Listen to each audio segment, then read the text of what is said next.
All right, guys.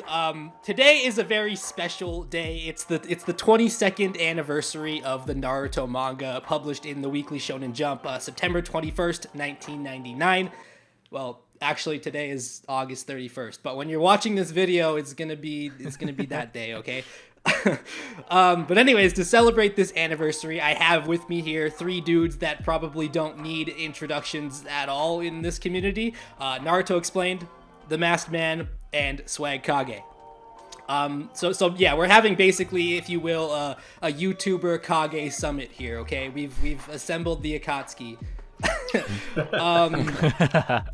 Yeah, the subject at hand today is just all about appreciating Naruto as a series, because we all love the series in one way or another.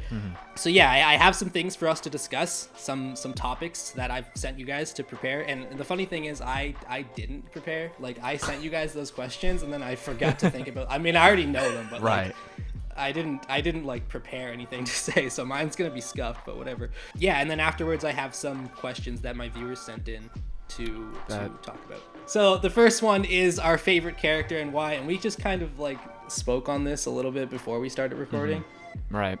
I have a feeling that most of our characters are gonna be like the same. Maybe.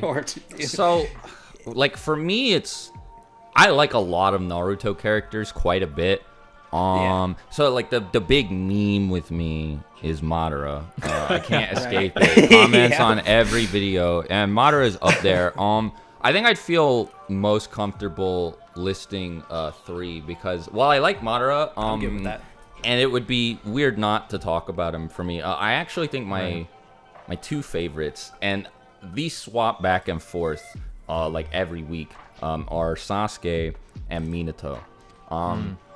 Minato's just really cool. He just has a lot of swag. But like, I don't have a whole lot of like narrative justifications or anything. He's not a particularly complex character. He doesn't drive the plot forward a whole lot. Before he gets reanimated for the war, and all he does there is just fight. But before he gets reanimated and just like fights the Jubi and whatever, we only see him in a flashback, and that's it. But he's got so much swag, dude. Like, he's so sick. Whereas Sasuke, I think I have stronger arguments for Sasuke. Being a good character. He's pretty much like he's sort of like a secondary protagonist, right? Right. Because we follow his perspective for pretty lengthy chunks of the series, starting from Shippuden. And I mean, in terms of characters who like move things forward, create tension, advance the narrative, it's really hard to argue anybody does that more than Naruto and Sasuke, right? And if you take Naruto out of it and you say, well, who does this, who's able to do all those things relative to Naruto, since he's the main character, like, who's able to keep forcing Naruto to take an active role in the story? Sasuke is definitely the correct answer there, and I think he's super interesting. I'll talk about that more though after everybody else says who their favorite character is. Okay. Ian, you want to go next, or would you rather me go? Yeah, hey, I can go ahead and go next. Bet. For me, I'm kind of like Swag on this. Like, I look at it like... You can name 3, by the way, also, if you want. Okay, yeah, I was about to say that's easier. My 3 favorite characters, it alternates, like, really and truly. My top 5 alternate, but like the top 3 are usually Itachi, Sasuke, and Obito. It's usually in there, and like every now and then I'll put Kakashi on there, but like part of the reason why I feel as strongly for Itachi as a character is when you look at Itachi, like, he's a character that is, when you read it the second time through after you've gone through the series, or if you watch the anime, if you read the manga, like, there's so many sprinkles throughout the series to show you there's complex layers to him. Like, he's this super powerful character when he was highly suppressed. He was pushing 3 highly elite Jonin. He was soloing one of the legendary Sanin, and it's just like the Sanin were built up as a really big deal by that point. And like Itachi's like 13, and Orochimaru's like scared as shit of him. Like Itachi sacrificed so much, and then when you see him in the war arc when he comes back, he's like, you know, I really fucked up. And it's so hard as a man for you to sit there and say, like, I know all this stuff, and yet at the same time I know nothing. And that's the thing I love about Itachi as a character. It's like after everything he's been through, he's still able to sit there and look at his brother and say, I was wrong to try and do this by myself. And he gives that same message to Naruto, telling him like, look, like, you can try and do this on your own, but you are destined for failure if you do it. Like, that always resonated with me with Itachi's character. It's that stoic nature that he has that really hits me. I know, Yeah, and I mean, hell, I mean, it's just brilliant. Yeah, Itachi's great. He's like a fan favorite for a reason, I think, for sure. Because like, I think one of the things that really helps him the most is that like explosive entrance he has. Because I think that's sort of the Madara versus the Shinobi alliance of part 1. Like, it's a lot smaller scale, like most things in part 1 are, but it's just like this total blowout. For like and Itachi had been built up for a really long time by that point. So, you know, it's really cool to finally get a payoff and just see him like tear through these 3 Jonin like they're nothing. And like Tsukuyomi is really cool too. Speaking of, Itachi has sick abilities as well, and he is the first person to use the Susanoo, so that's pretty dope. And that scene hit harder too when you look at like the meaning behind Kirin, like with the mythology about how it is a creature that passes divine judgment on people that are evil. Itachi survived it, and then you get the reveal a few chapters later that Itachi was actually a good guy. I thought that was like some brilliant writing when you go back and look at it. No, that's like super dope. Yeah, I think that I guess we could talk about this more later on its own, but I think Kishimoto uses he references Shinto mythology in super brilliant ways, and you know, like the subtext and stuff that he's able to apply to the series through it is great. And I mean, it's not like you don't have to you don't have to know a whole lot about Shinto and Samsara and, you know, all that other stuff to enjoy Naruto, but it definitely helps, right? And, you know, like, so yeah, I agree. And that's also one of my favorite examples of it too. My bad, I forgot we were talking about it. It's all good. So well, Ian, do you have anything? Were you done, or because I don't want to like cut anything off or anything? Yeah, no, I'm totally done, man. Okay, all right, bet. So my favorite, and it's another Uchiha, ladies and gentlemen, but it's We're not escaping the Uchiha. It's mine is probably the least popular of all the Uchihas, because I'm pretty sure TeeBry, like yours is what, Madara? Is it, or am I like jumping the gun? No. Not okay. You're jumping the gun. Okay, I'm jumping the gun. Okay, that would have been wild. Like, imagine that Sasuke, Itachi, Obito, Madara. That would have been dope. But nah. So mine, the Masked Man, should be no secret. It's Obito. That was like the banneker in which I started the channel, because I felt like it was as mysterious as it is personal. You know, it's like an entity, but you don't know exactly who's behind it. And Obito for me is probably like an example of a character having everything that I look for in a character, especially from an antagonistic role. Like, he's a great foil to Naruto as a character. I think both Obito and Kakashi are incredible mirrors to the relationship Naruto and Sasuke have in a way. Obito is, to me, also such a versatile character, like going from this Toby role and this clown, just kidding, to what he would eventually be later on in the series, like this incredible badass, at least to me. And then on top of that all, once we get his backstory, I really enjoy characters who have a realistic kind of progression in a way, being that, you know, a lot of times people only focus on the big moment that shifts their character, but they don't notice all of the details and things that are written narratively that build up to that moment, right? Obito being this orphan, his life sucks, he's an Uchiha that sucks, which is like the first time in the series we've ever seen such a thing.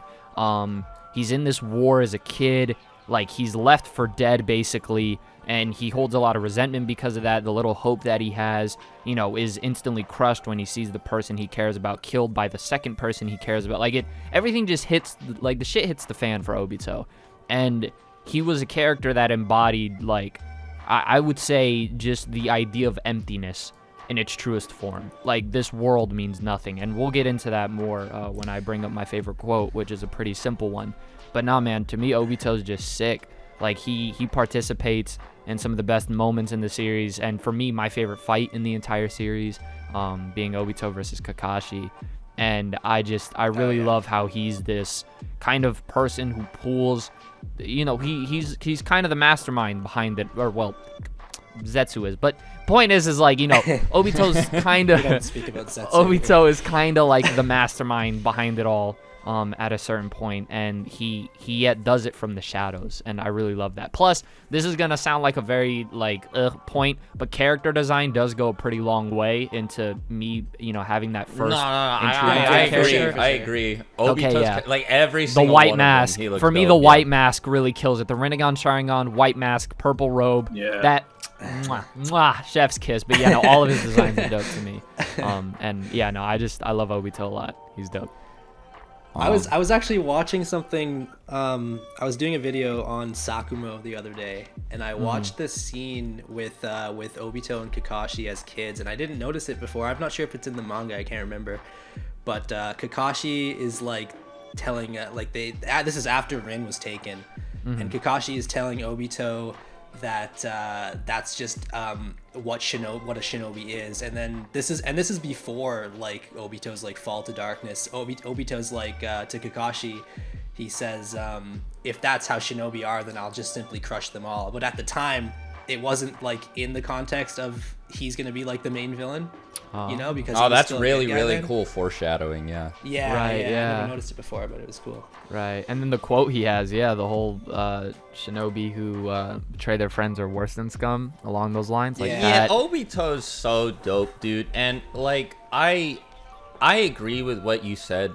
about the appreciating the build up to it, because it's not like It's not like he just snaps at Rin's death, despite the fact that a lot of people interpret it that way. Like there are a lot, like, because his life sucks, and there's just like a whole lot of negative stuff that keeps on happening.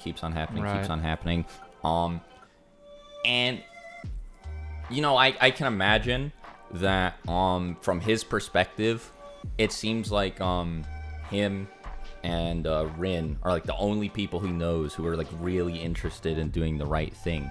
And you know, it like when you're like a child soldier who's growing up in a setting of like global war, and you see, you know, all these atrocities one after another, and all you can do is just like fight, and even then you can't really do that much by doing it. And you know, you truly do feel like you're one of like the only people who really is invested in doing the right thing. And then you know, just constantly one thing after another, you know, you come within like an inch of being killed by pretty much random chance, right? Like he didn't die in some like big explosive war-changing battle. He was just crushed by rocks in a cave against some random Chunin or Jonin from the stone. You know, all this stuff keeps happening, and then, you know, eventually, like, he sees that thing, Kakashi stabbing Rin through the chest with a Chidori. Yeah, like, it's a big deal, and it would probably make him snap, and I think that probably informed his identity as Toby, or Madara, you know, as somebody who's just kind of willing to do whatever, doesn't really concern himself with the well-being of others, to fix the world. I mean, you know, like, he's like Pain, in the sense that he's you know, a utilitarian, and he's like really, like, I don't know, I'm kind of taken away from your segment because you were talking about, but like, I agree. I think there's a lot to like about him. Cool. No, yeah, he's very nihilistic, I think, you know, in his philosophy. And one of my favorite aspects is in the war arc, and I wanted to point this out because it was so interesting to me when I reread it and noticed this. But like, Obito's so hell-bent on breaking Naruto's spirit. Yeah, like, yeah, he's exactly. hell-bent on Kakashi, like, that was focuses beautiful on it. too. Yeah, he catches it. He can tell that, like, Obito's like, maybe Obito doesn't even notice it, but he's he needs to know that like Naruto can break too, or else he's gonna doubt himself. Yeah, right, exactly. right, and be like, well, maybe What's so I just ill give about up. that? My bad, bro. No, you good.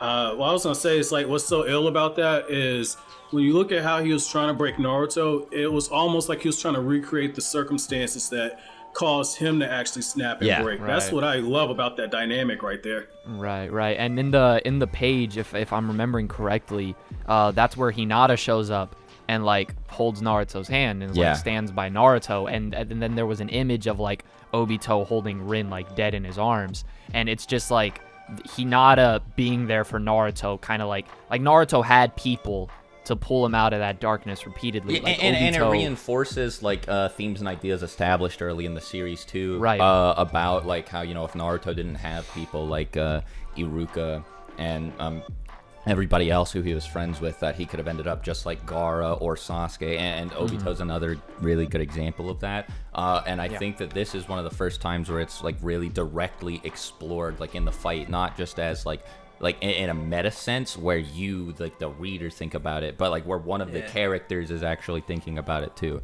Yeah. Right. Another thing I'd also like to say about Obito is Sage Obito, like Ten Tails Obito, coolest design in the whole series in my opinion. Like, that's a raw design. it's so hard, dude. Right, yeah. I will say I actually prefer his Ten Tails design a little bit over Madara's, just I because agree of with like that. it feels. I don't know. I'm gonna take Madara on that one. No, I really 'cause Madara's like is Sage cool, Madara, but Ten Tails Obito looks so cool, dude. that scene is raw where he pulls out the crust he has like kind of on his face And just like pulls the it down and panel looks up. of him with his eyes closed holding the staff where he like finally tames the Jubi. Yeah, it's so sick. Yeah. Oh yeah, and the build up that too, like where you see the collage of Team 7, like Obito's Team 7, you see everything kind of breaking apart. Yeah. And then as Obito's consciousness starts coming back, that was beautiful build up. Like between that and like I think it's chapter 614 when Neji died, like when you had all that stuff going on where Obito was saying like, hey, thought you're gonna protect all your friends, and you see the transition of that a few chapters later. Like that is fucking brilliant right there. That's why I don't get when people shit on Obito as a character. They're just mad. Yeah. I mean, I was mad too for a really long time. I was super salty that he killed Minato, but then once that wore off, I realized that I really did like him. Right.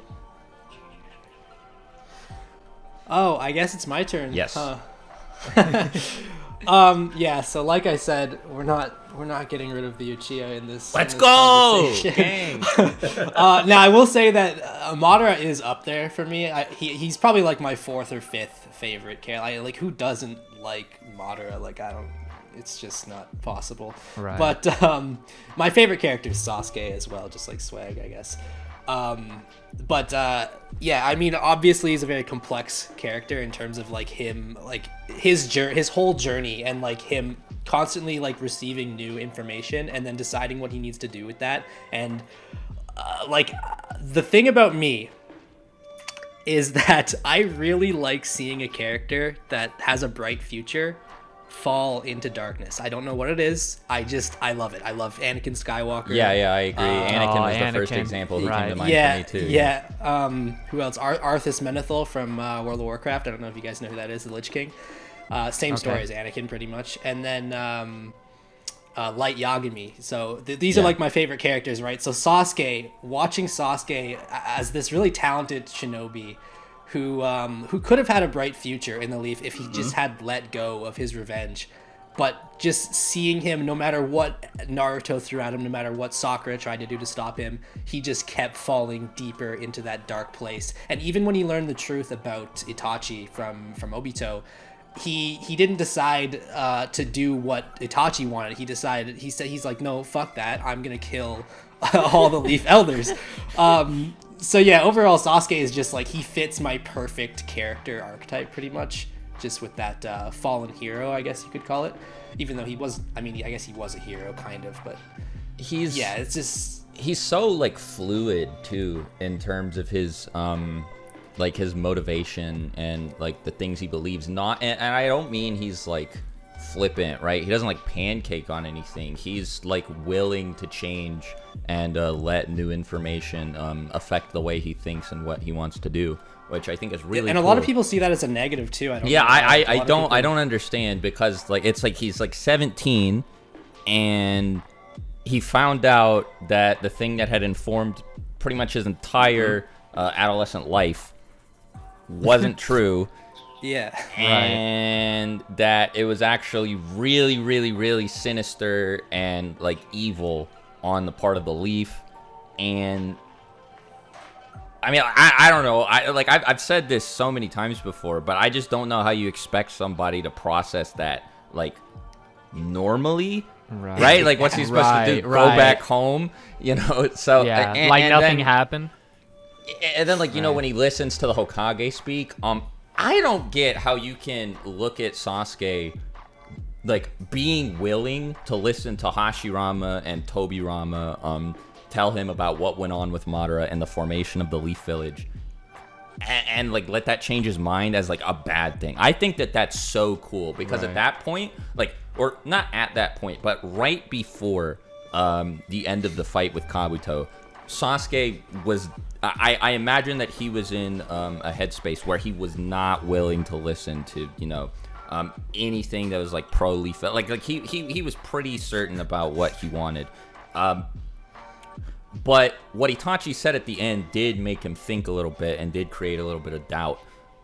And so the fact that, you know, he took that and he was just like, well, if the Hokage are going to be here, I guess this is a good opportunity to listen to them. And he was actually like open-minded enough to, and granted, like, it didn't completely change his perspective, but like I also think it's really cool too that Sasuke always has like a target for you know, like this internal hatred that he has, right? Like it's always aimed directly at something, and as the series progresses, it always gets broader and broader, because first it's Itachi, but then he realizes that what happened to him wasn't really Itachi's fault, so then this broadens to the Leaf Elders, and then, you know, when he gets rid of them and kills Danzo, he's still not satisfied, so it expands to the entire Leaf Village, and then he realizes that the Leaf Village was only a product of the ninja world at large, so eventually it expands to, well, okay, I gotta burn down like the entire world as it currently exists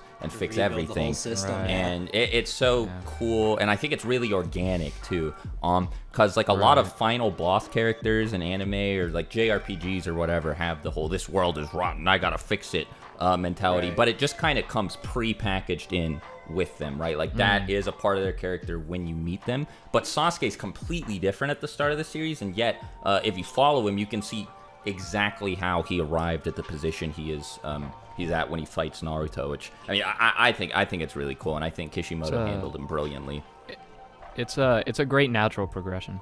Yeah.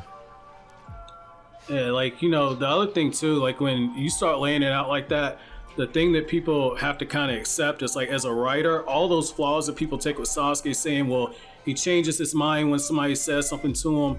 As a writer, you want to have a character that is kind of like a chaos agent where everything is going on in a situation where you think you know everything's progressing.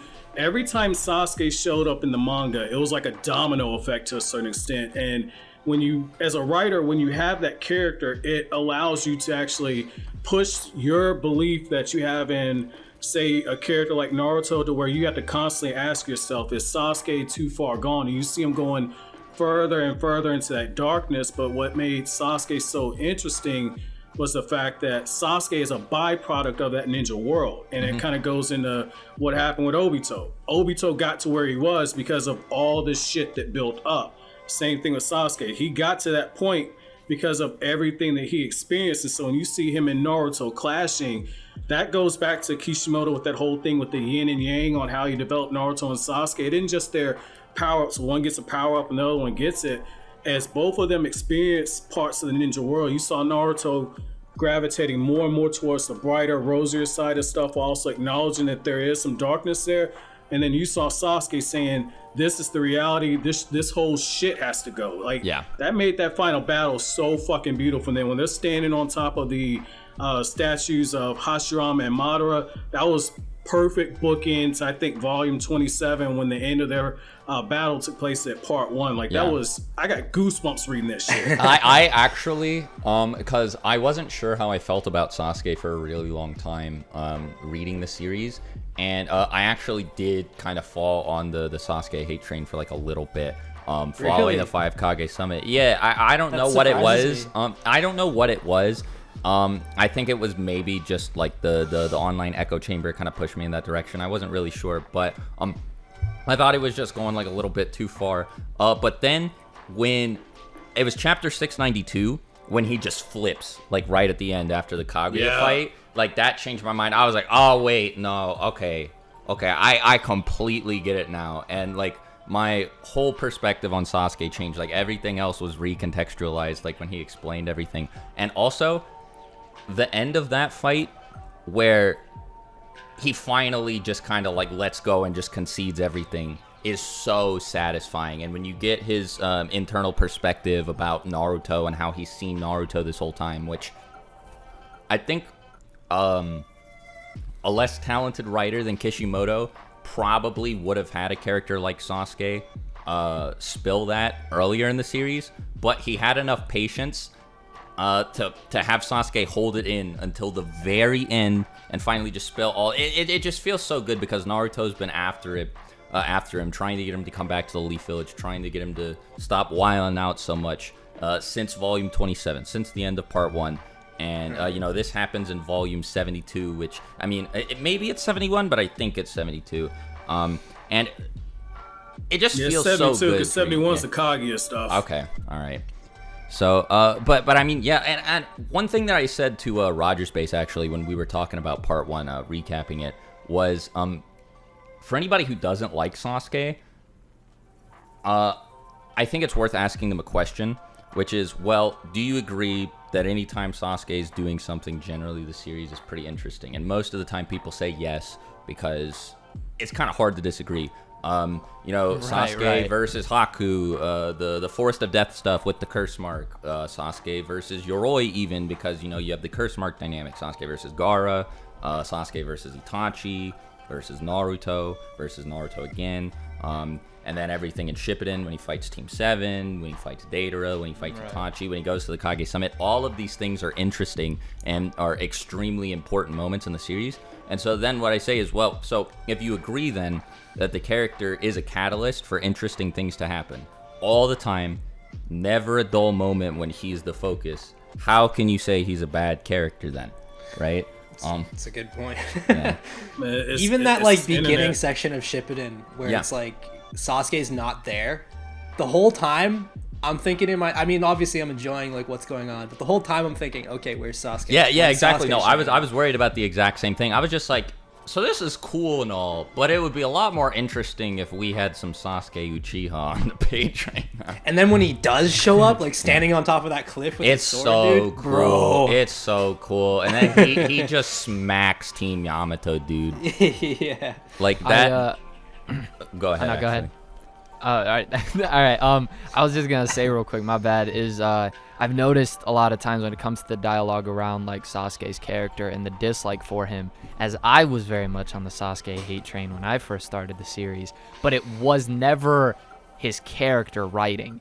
I just didn't like his personality. And I think that happens a lot where people kind of forget that distinction. Like, yeah, this character is an asshole. That's kind of the point, you know? Like, and I've noticed that sometimes I got some shit to say later about that. Well, yeah, well, people will hate on a villain. Yeah, I think we're thinking like, of the people same hate on a person villain right being now, a villain.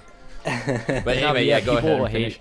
people will like hate on a villainous character for doing villainous and immoral things. Like, obviously you don't approve of their actions, but that's kind of the point of their character. They do evil things to create this conflict in which the protagonist has to react to, right? So that's what I've noticed what it is, and that was actually a really good point that you brought up, man. The like every time I almost said Swag was on scene, but when Sasuke was on scene, like it is more interesting, it's more engaging, it's more tense, it's all of those things. So well, it's the same, and this actually this is related to what you just said. It's the same with a character like Joffrey from Game of Thrones, right? Like, he's such a little dickhead, and he's so easy to hate. But anytime he's doing anything, the stakes are high. You lean forward. It's really scary, and it's also like the fact that you personally wouldn't be his friend is not that doesn't mean that he's a bad character. Like Joffrey is. He does exactly what he's supposed to do, and I think he's brilliant for that. It's the same thing with Shiapoof from Hunter x Hunter, another really good example where he's just so hateable. Pariston as well, but that's like the whole point. And when the author manages to make you hate a character like that successfully. I think that that's a sign of like good author. I think it's good writing. And now I don't hate Sasuke, but I think he's definitely written in a way to kind of invite that from a certain type of person, right? I think that it doesn't surprise me when I find out that certain people hate Sasuke, because I'm like, yeah, that makes sense. I guess I can follow, but that is kind of the point. And I don't ever think it's fair to say that he's like a bad character. For like you said, the same reason, and also what I said earlier, where anytime he's there, something cool is happening, something interesting is happening, right? Like the 5 Kage Summit is the Sasuke arc. Nobody says that the 5 Kage Summit arc is bad. Nobody, not a single person I've ever spoken to doesn't like it, and it's literally the Sasuke show. So I don't know. The other thing that I wanted to say, we've been talking about favorite characters for like a long time, but really quickly, I'm surprised that no one brought up Pain, because Pain would probably be He's up there. He's my number 2. He's my number 2. Okay, he's my number 2 as well. He's in my top 10, maybe top 5. Not super sure, but I really do like Pain, Nagato a lot. No one can argue with like Pain's philosophies and stuff. It's just so good. Like I don't even know if we need to go into it, but I think he's good. Yeah, I'm actually working on a video about that right now, and just to provide a little bit of the insight that I plan on like some of the stuff I plan on talking about in that video. I think Pain's even more complicated than some people think he is, because I actually think that it's like a valid question of whether or not he truly like fully believes in the things he's saying, or whether or not he's deluded himself, because I think it's extremely possible that he has this sort of like chosen one syndrome with like the Rinnegan and being the new leader of the Akatsuki and everything. God complex for sure. Yeah. And it's possible that that's made it really easy for him to justify doing whatever he wants just because he feels like it. And I think that what he does might just be like an elaborate way for him to rationalize just lashing out and letting out like all of the anger that's just like there's no way for him to get rid of it, right? Like he's just so angry, so hurt by all the stuff that's happened throughout his life, and so frustrated with the ninja world for continuing to allow it to happen to other people, that I think that it's again valid to ask if he even believes that change is possible, or if he's just doing it as sort of like a venting mechanism, but he's convinced himself that he's not. I think that they're like, and that's just one layer to him too, right? Because like once you get past that conversation, if you do assume that he really does believe he's doing the right, well, I mean, I think you can believe both of those things actually, that he believes he's doing the right thing, and that he also like subconsciously knows that he's not. But even if you don't agree like with the first thing that I said, there's still a lot of interesting things to discuss there, like with the effectiveness of his philosophy. I always think utilitarian villains are really cool, and I think that Pain's a fairly unique example of one, just because he kind of like, with a lot of them, the trope is that they expect it to be like a big one and done fix, but he kind of knows that what he has in mind isn't gonna fix anything really. He's like, it'll just lead to eras of peace. There will be peaks and valleys. That's the best I can do, pretty much. And I actually think that sort of like pragmatism from him is really interesting, and it caught me off guard. And I was just like when I first watched the episode, I was just like, I mean, that sucks, but I gotta respect the honesty, dude.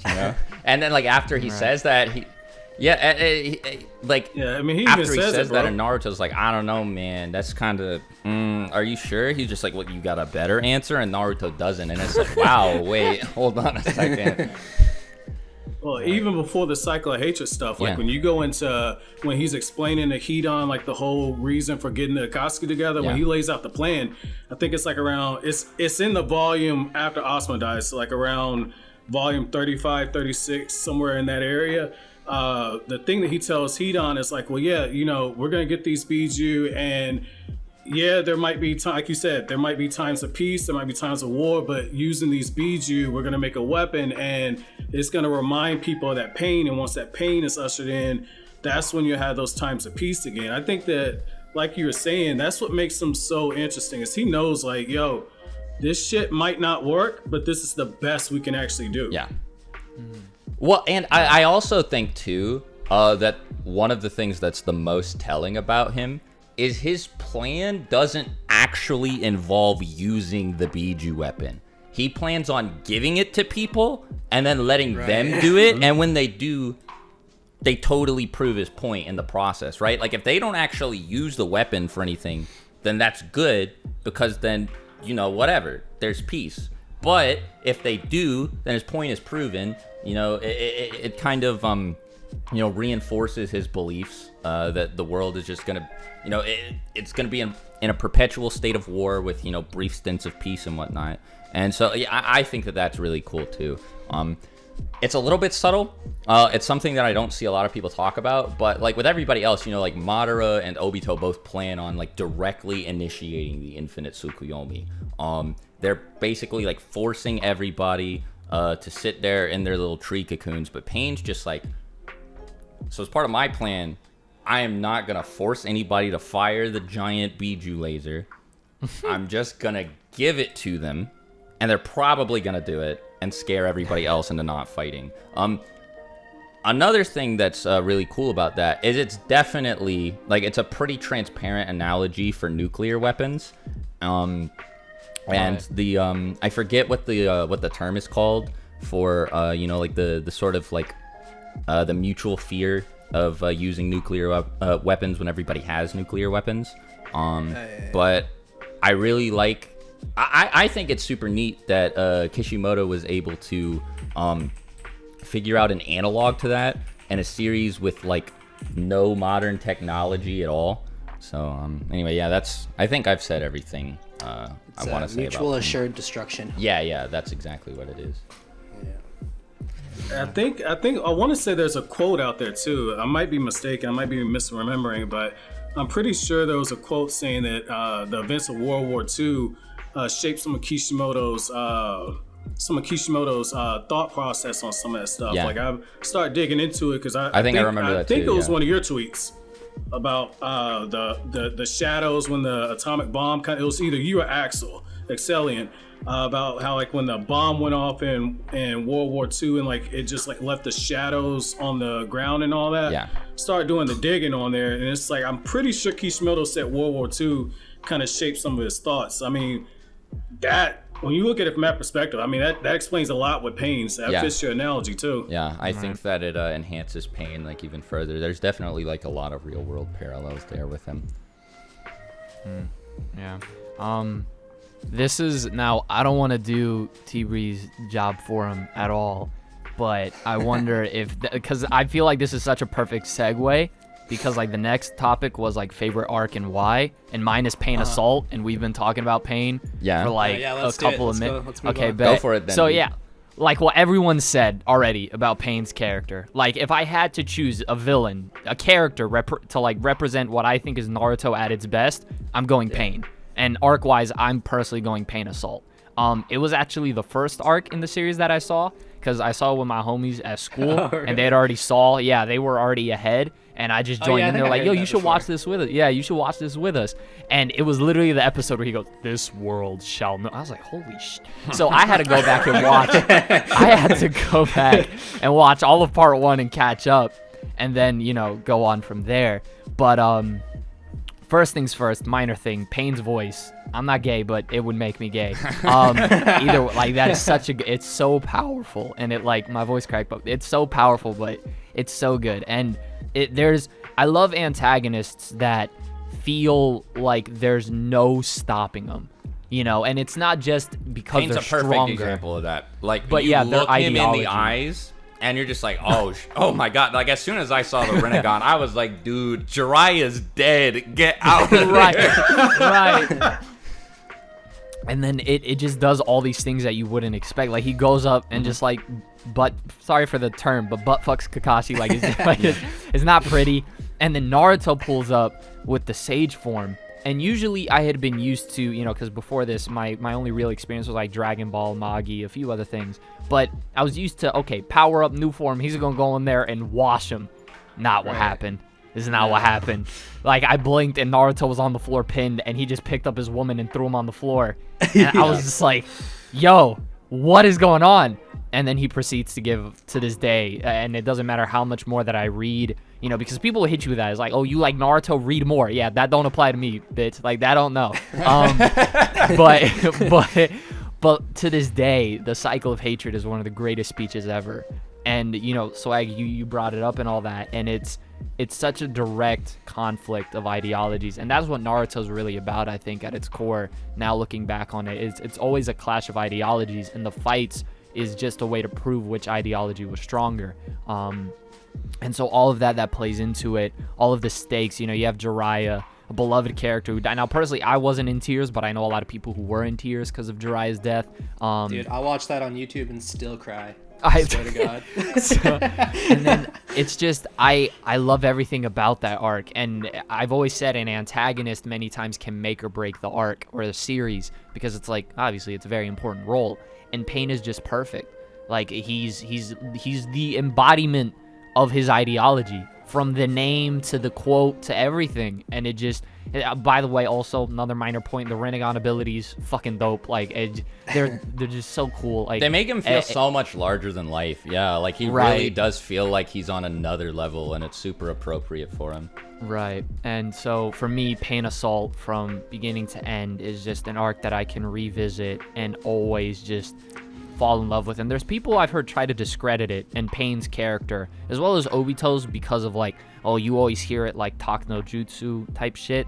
But I think they really missed the point with, like, Naruto is, again, a foil to these characters. These characters can see themselves in Naruto. So the only character who's going to get through to them would be him, right? Right. And it's like Naruto, you know, he's a representation of this is what they could have been if they didn't fall down the wrong path. He's the realization that, you know, they were going down the wrong road. And I love it with Nagato especially, because it's represented through like Jiraiya's story and the name of the main character, right? Like you said, he has like this chosen one complex, and he realizes like, oh wait, I'm not the protagonist of this story, you know, as he thought he was. And I think that's the impression Pain gives off, you know, like he thinks he's the main character of this story. He's the hero. He's the one who's gonna, it's Naruto.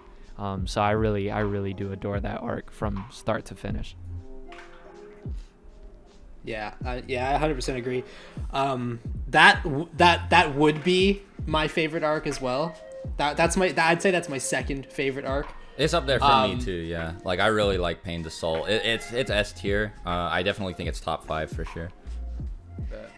And the Pain Assault arc, that only includes does that cut off like before, or sorry, after the Jiraiya death, or does that include? Do you guys include that? Because I feel like that's a big part of it that makes me love the whole Pain section of the manga. Is the Jiraiya fight. I generally consider the Jiraiya, Sasuke, Itachi, Sasuke B, Leaf Village stuff to all be one arc. Right. Okay. You can take moments here and there, but I would just kind of refer to it as like a bit. Yeah. What's Swag say? It kind of depends, because some people think it starts when Pain shows up at the Leaf Village, and like I think that's valid too, if you want to separate it like that, because some people have, you know, like the Tale of Jiraiya the Gallant Fated Battle Between Right. Brothers, and Pain's Assault is all like separate arcs. I think that they're all part of the same arc, but I think because it's sub arcs is what Yeah. the official thing is. It's Yeah. just sub arcs in between that one. Yeah. Yeah. Anyways, my favorite arc. We're going way back. Sasuke retrieval arc. Yeah. That one's up there for me Shit. too. I think this one's my it's either my first or my second. This arc is legendary, dude. Everything in this arc embodies what I like about Naruto. It has the tactical low key fights, right? It has the huge emotional moments, the near deaths of Choji and Neji. It's got like big shocking twist moments. Rock Lee showing up drunk. Yeah. And then the Sand Village Ninja coming in and saving everybody. And then everything in that beautifully written arc is all wrapped up by Naruto and Sasuke fighting at the end in the Final Valley, which is like my favorite Undefeated fight. Undefeated Yeah. fight. It is 100%. so That don't good. get enough praise. Oh my god. Like the way they did the flashbacks into it too, Yeah. like where you see how Sasuke got to the point where he was, you see the Uchiha massacre and all that, and then you kind of pop back to the fight that's going on with him and Naruto. Like, shit, dude, that's emotional. Well, like another really good example of Sasuke being a nuanced character too is in that fight where, you know, Naruto's like, no, dude, trust me, like, I get it, you know, I've been alone my entire life too, and then Sasuke's like, no, you don't. With all due respect, you never had a family, so you have no idea what it's like to lose it and have it taken away from you. And you know, like he comes off like a total dick in the moment, but like he has a point, right? Like Naruto's not Right. driven by revenge, and you know,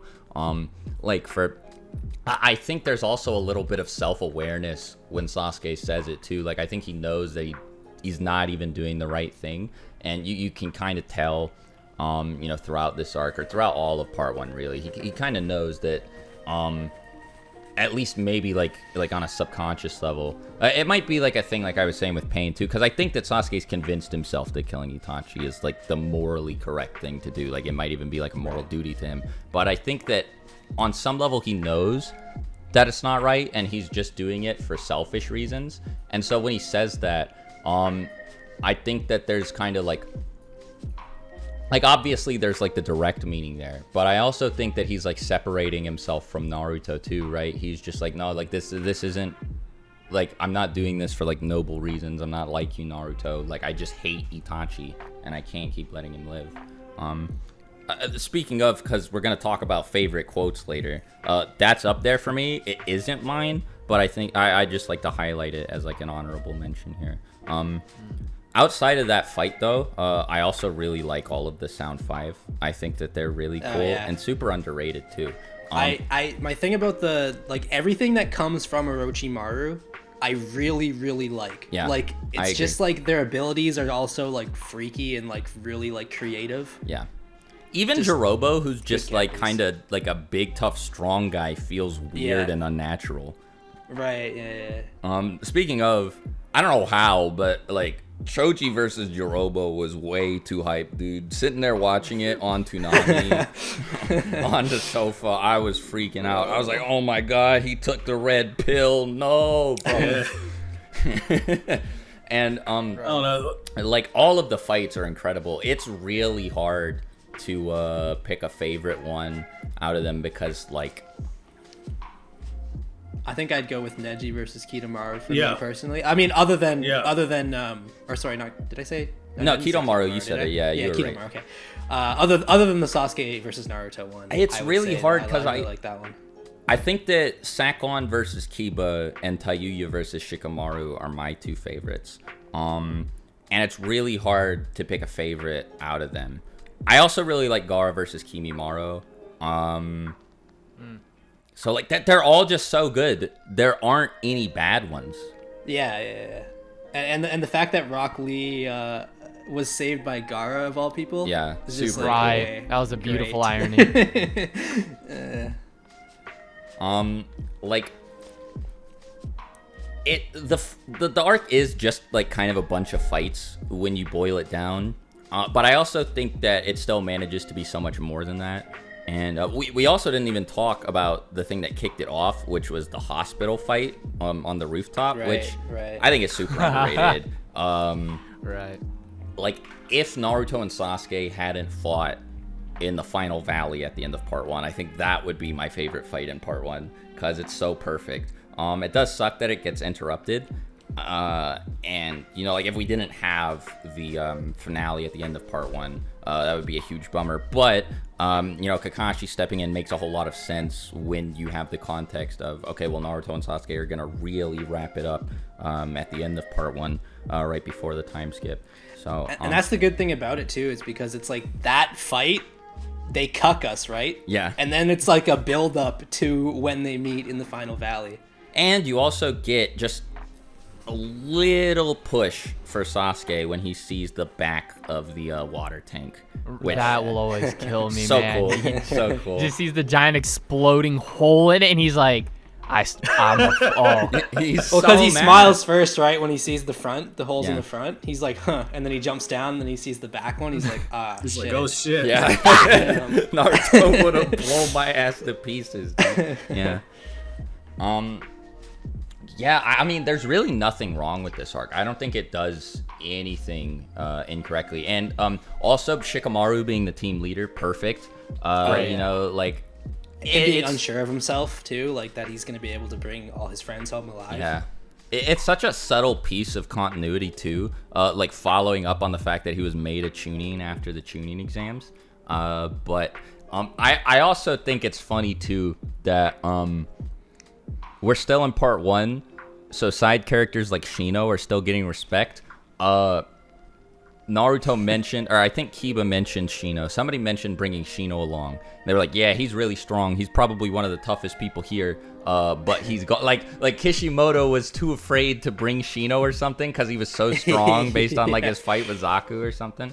I think that's funny, but... And then he didn't let it go for, like, the rest of the series. Yeah, that's awesome. Not to mention, going back to Sasuke being my favorite character, that is the arc where he begins his journey into darkness, which is key for me. Also, Chad energy when he doesn't kill Naruto just to spite Itachi. Oh, yeah. He's like, On a I whim, don't he need says. this Mangekyo pack. I'm good. I can handle this, bro. So is the Sasuke retrieval arc also your favorite? Then? So it's up there. So the Pain Assault and Sasuke retrieval, both two of my favorites. Another honorable mention is gonna go to the Chunin exams, but I think that the 5 Kage Summit is gonna take it for me. I'm trying to think of a moment I like more than this. That's like a moment outside of a fight, right? So like, it's just kind of something cool that a character does when, like, outside of combat. And I don't think there are any that I like more than when Sasuke's standing on the ceiling, just glaring at all 5 Kage. That entrance, all the flags get chopped, and they play his theme song, dude. And oh my god, he's so cool. Like Mifune gets the sword and shit goes up on him. He's got so much swag, dude. And like, so the 5 Kage Summit is super important going forward because it introduces us to the other 4 Kage, which extremely important for the war because they all play pretty integral roles. It also lets us see Sasuke use the Mangekyo Sharingan more than once, this is sort of like another thing that, like some of the other best moments in Naruto, had a lot of build up because, you know, Sasuke versus Itachi built up for the whole series. Madara being as strong as he was built up pretty much since the end of part 1, and the Mangekyo Sharingan had been being hyped up for like ever, and there were only 2 people who we actually knew had it at this point in time, and that was Itachi and Kakashi. And so for Sasuke, one of the main characters, to finally be able to use it freely, well, that's a really big deal, and that's super exciting. And when, you know, you find out that his power is to manipulate, like the way he uses his Mangekyo abilities is super entertaining. Like, he knows that the Raikage is faster than him, so instead of trying to outpace him, he uses Kagetsuchi to move the flames of Amaterasu around his Susanoo defensively. That's super clever. The fight with Danzo is so good. It's so good. Love that one. Oh my god, the fight with Danzo is so good. And like the ending subtle to it, genjutsu. we talked about it. The end of that fight where Sasuke used genjutsu to trick Danzo into thinking one of the eyes was open. That's so clever, dude. I got up out of my seat when I read that for the first time. I was like, yo, oh my god, he really did it to him. I also think Danzo is such a perfect antagonist for this arc. He's so hateable, so slimy, just such a piece of garbage. And it like, even if you are like the most ardent like anti-Sasuke person on the planet, no one watches or reads that fight and roots for Danzo. You are on Sasuke's side. And I mean, it's crazy too that Kishimoto manages to make you root for Sasuke there, because he's doing some pretty heinous stuff here, right? Like, he doesn't care about killing the samurai. He's willing to kill all of the Kage to get to Danzo. And I mean, not just Sasuke, the other characters have really cool character moments as well. Like, the Raikage is just kind of like a big meathead. You know, he's just like angry and yells all the time. But you get some like genuine emotion out of him when he first shows up to fight Sasuke, because he's really, really mad that he thinks that this is the kid who killed his brother. So, like, everything about this arc from start to finish is... So this was when I first started reading the manga, was when this arc was... Well, so it wasn't when this arc was going on. We were a little bit into the war, but I picked up the manga just so that I could get used to reading it online. And just going through, you know, just chapter after chapter after chapter, I was like hooked. You know, I couldn't put it down. I was like, I don't, even after like the pain arc, I don't think I had ever felt this tense, because like Sasuke was walking into like a war zone, dude.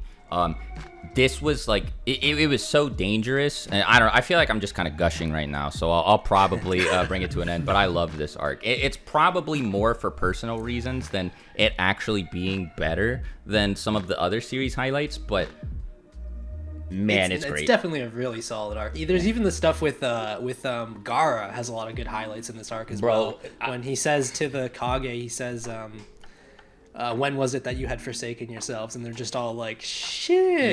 Yeah, top tier one. Shit, and like when Inoki was like, yo, like, because I believe it was Gaara it was either Gaara or the Raikage that told them like, yo, some of you guys have used a Katsuki it was the Raikage, and Inoki was like, yo, yeah. Like, Inoki's like, yo, fuck it. Like, they're cheap, hey, and they get results, useful. bro. Like, what yeah. No, Inoki's comedy when he said in this that, arc. I was like, fuck yeah.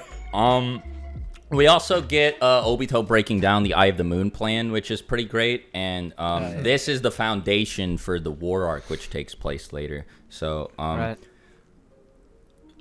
Danzo versus Sasuke and Sasuke versus the Raikage are two of my favorite fights in the series. I also think that this arc has a really good opening. Now, I think that the Pain arc and the Sasuke retrieval arc have it beaten there, but I do think that this arc has the best ending. Ending 17, Freedom, is banger.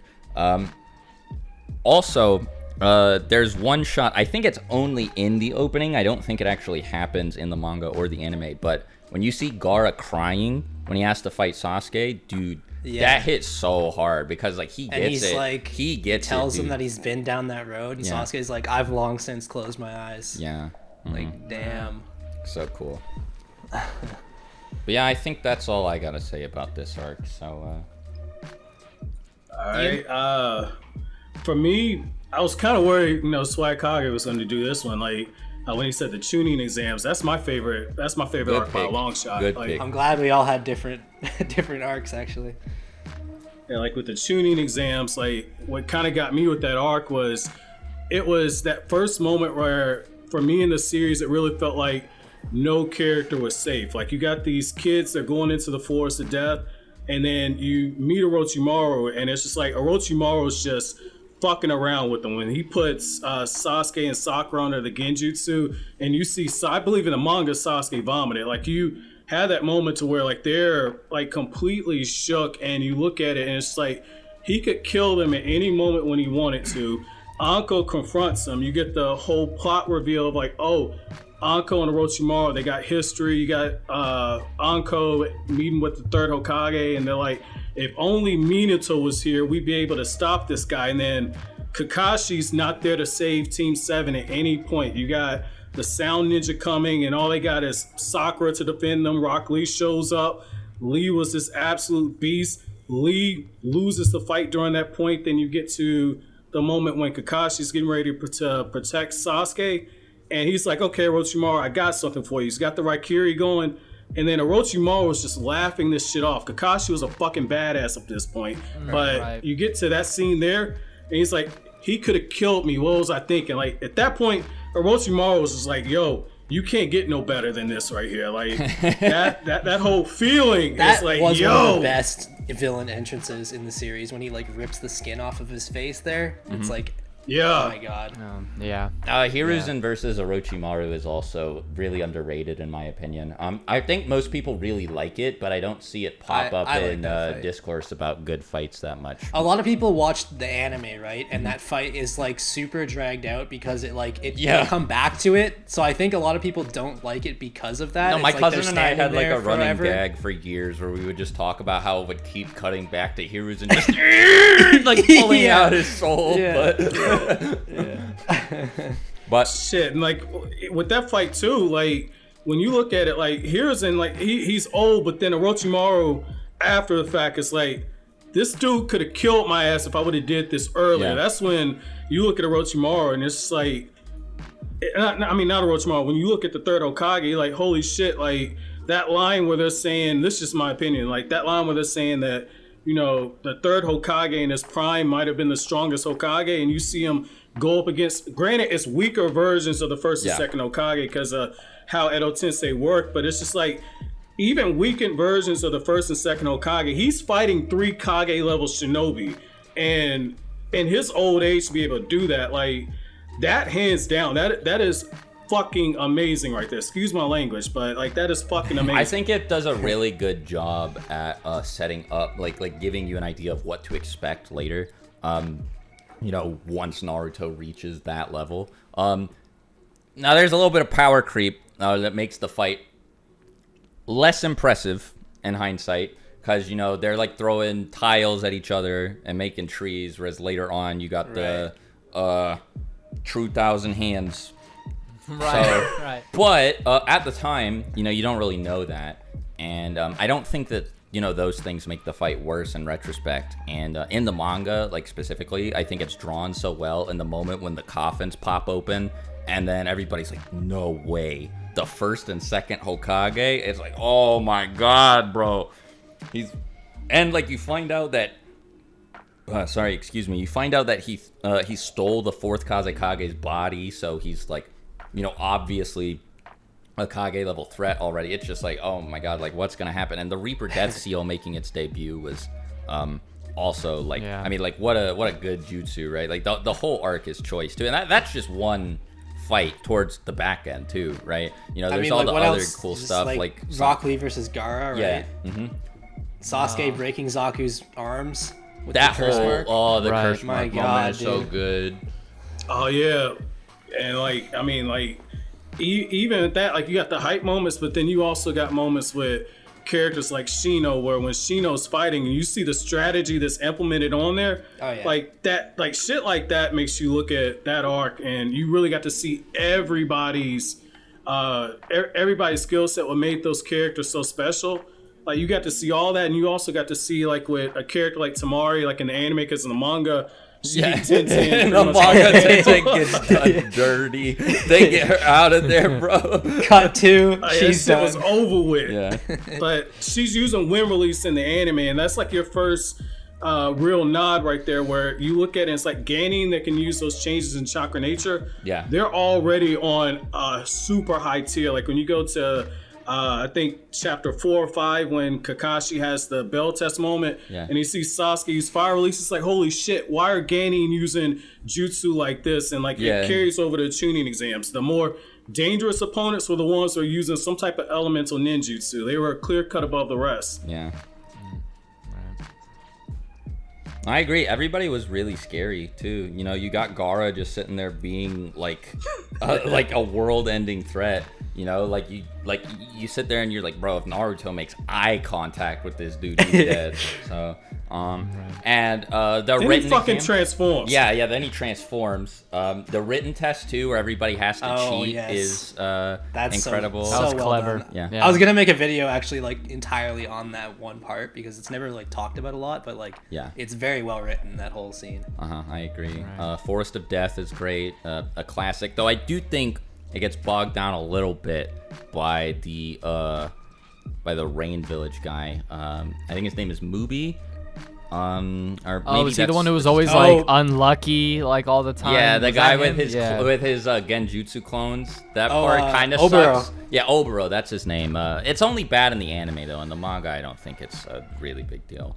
So, yeah, I don't really have anything bad to say about the Chunin exams. Well, there are some things that I don't like. I made a whole video about why I don't like Naruto versus Neji, but I mean, like, I don't think the few flaws that the Chunin exams as an arc has, and keep in mind, it's like massive. So much happens in it. So, you know, I guess like some missteps are to be expected, but the few like very small issues that I have with it, don't like, it's really hard for me to say that like those make it like bad or anything, or even less than stellar. I think it's excellent. Easy 10 out of 10 from me. Yeah, I agree. I think the one thing about the Chunin exams that really makes me so interested in it was the tension in the air. Like, it doesn't even have to tell you like straight up what's going on, but there's this like tension, like this looming threat of Orochimaru, this looming threat of like the Sand Village's betrayal here. Everything is just so intense the whole time. It reminds me actually a lot of the Soul Society arc in Bleach, where it's like there's like these things going on in the background, like these like plots and stuff, and they're finding dead bodies. It's very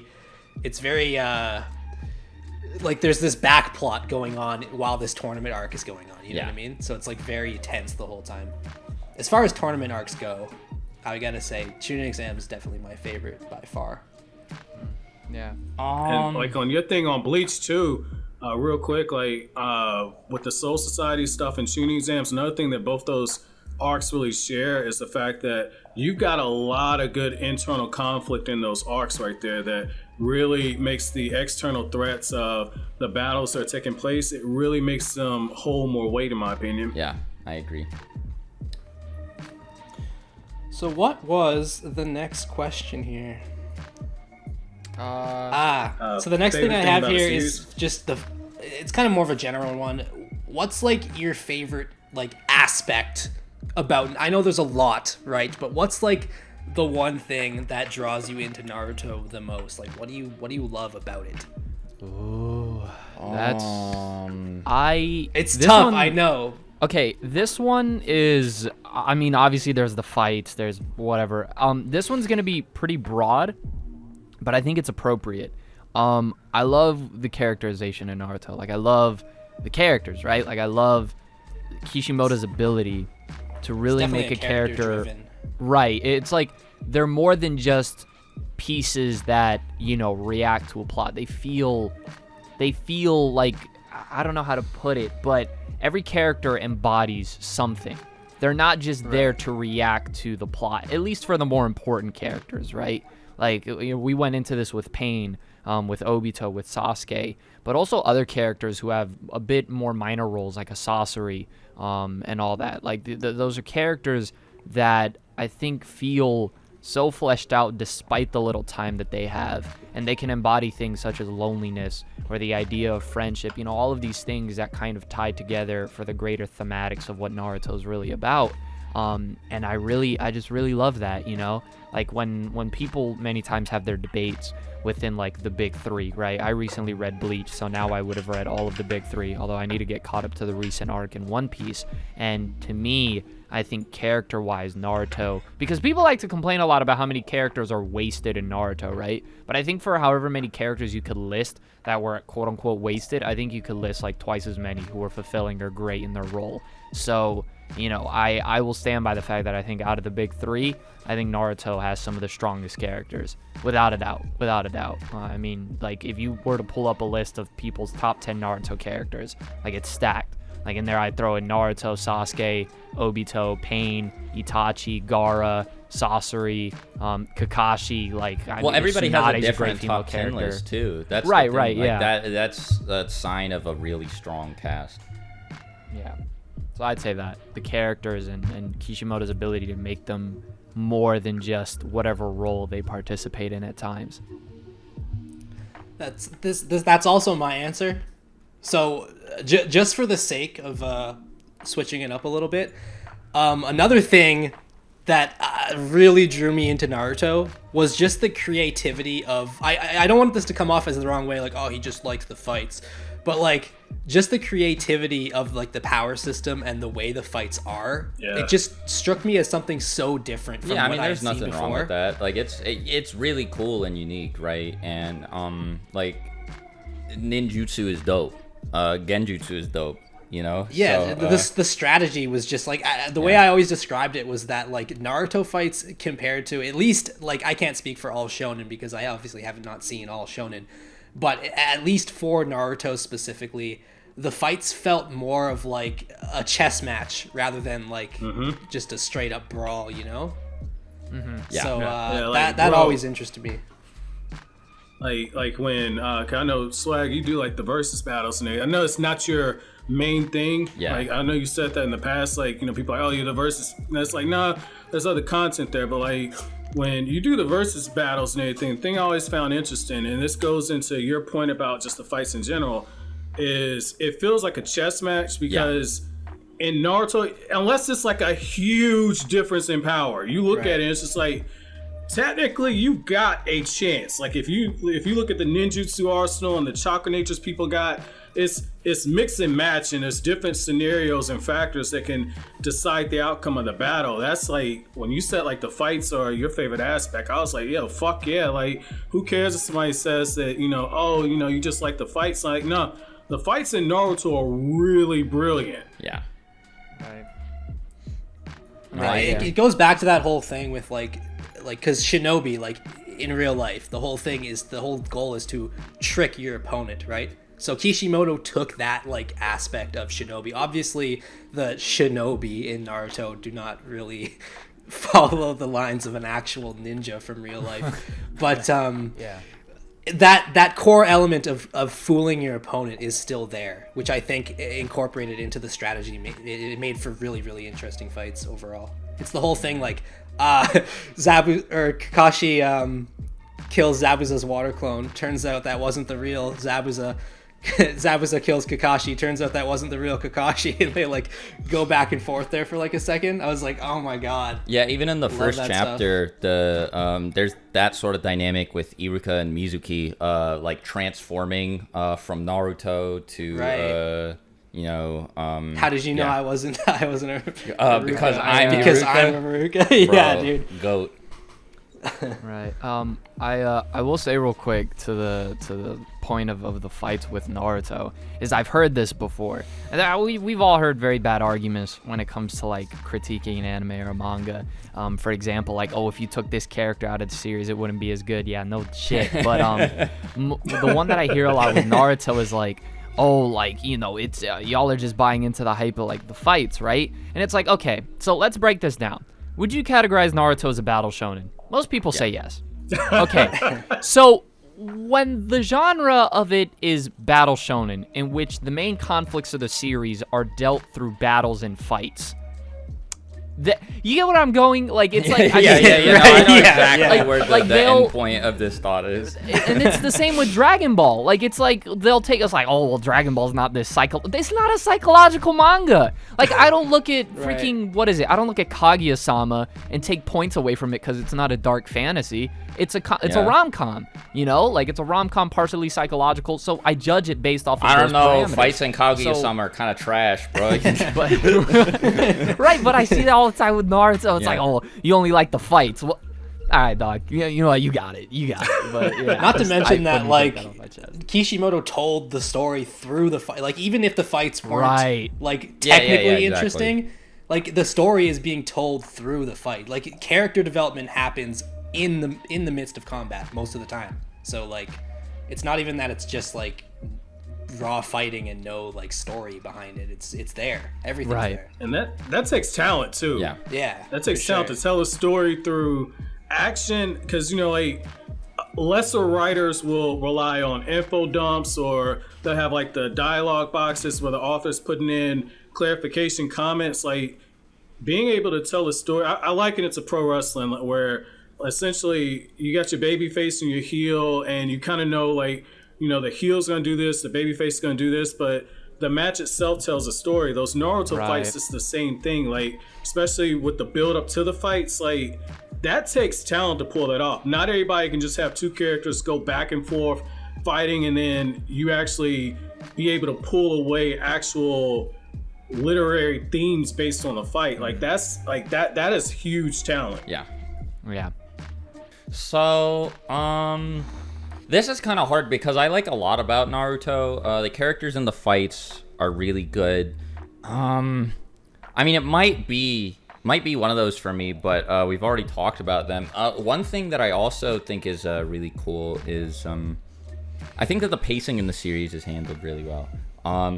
There are some points where things slow down and get kind of boring. The war arc is the best example of this, but for the most part, Naruto is paced phenomenally. There's rarely ever a dull moment. Like, chapter 1 up to the end of Pain, like, pew, pew, pew, pew, pew, pew, pew. The anime version of the Sasori Deidara arc suffers a little bit from bad pacing, specifically with the team guy clone stuff, and a little bit the chase too. Right. But for everyone the kind of most just part, wants to go back to that Sasori fight. Cut back to it. Exactly. But, you know, that aside, the very few bumps in the road aside, I mean, like, the end of the Zabuza arc is like volume 4. Like, what? Huh? That's so fast. You know, and like Naruto's fighting Gaara by volume 11, like, things are just, you know, just really rapidly in it. It manages to fit so many different themes, concepts, events, ideas into all of these arcs while keeping them as concise as possible. And I think that that's an aspect of the series that's underappreciated. Right. Yeah. Well, Ian. All right. Man, that's gonna be tough to follow, man. If you have like the same like line of thought as all of us, just feel free to just say what it is, and then we don't have to, like, unless you have more to add. Yeah, like, for me, I'm gonna say villains in particular. I'm notorious. The thing I tell people is, like, a lot of times when I watch a series or I read a series, whether or not I actually like it doesn't come down to the main character. I could give a fuck about the main character in some cases. It's how good is the antagonist. Like, the main character is never my favorite character in anything, except for Death Note. But then again, he's a villain in that, so. and that's what Death Note's fucking brilliant, because you know, and that fits into my point. Like, you know, Light Yagami is wrong, but by the time you finish the story, you're rooting for him. Yeah, and when you finish, you look at it, and it's just like, he went about it the wrong way, but technically he was right to an extent. And with Naruto's villains, Kishimoto wasn't afraid to write them in a way to where you look at it and you say, this is wrong to want to put people under a genjutsu, but look at why Madara wants to do it. Look at why Obito wants to do it. Look at Zabuza when Zabuza is going against Naruto, and they're having that conversation. You find out that essentially Zabuza tried to kill his Kage. Up to that point, the only Kage you knew was the nice, sweet old third Hokage. That's the only thing that you knew. And it's just like, yo, he wants to kill his village leader. And then you find out the whole dynamic of why he was going through and how he was viewing everything and saying like shinobi are supposed to be tools. At every stop throughout Naruto, you either really like the villain, like say Orochimaru, where he felt like he was a huge threat, or when you found out their motives and reasons, you weren't afraid to say, they're right, they're doing it the wrong way, but they're absolutely right. They make you kind of judge your own moral compass. And I feel like those characters that live in that gray area, Kishimoto understood. You could have the cookie cutter shonen thing where the guy's just evil for the sake of being evil, and there's nothing wrong with that. But they're more interesting when they're in that gray area and they can swing either way. Right.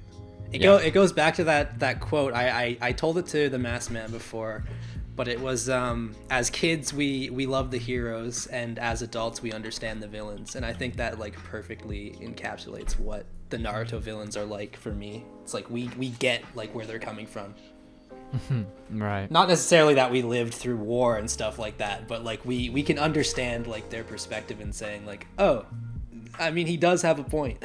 Right, yeah.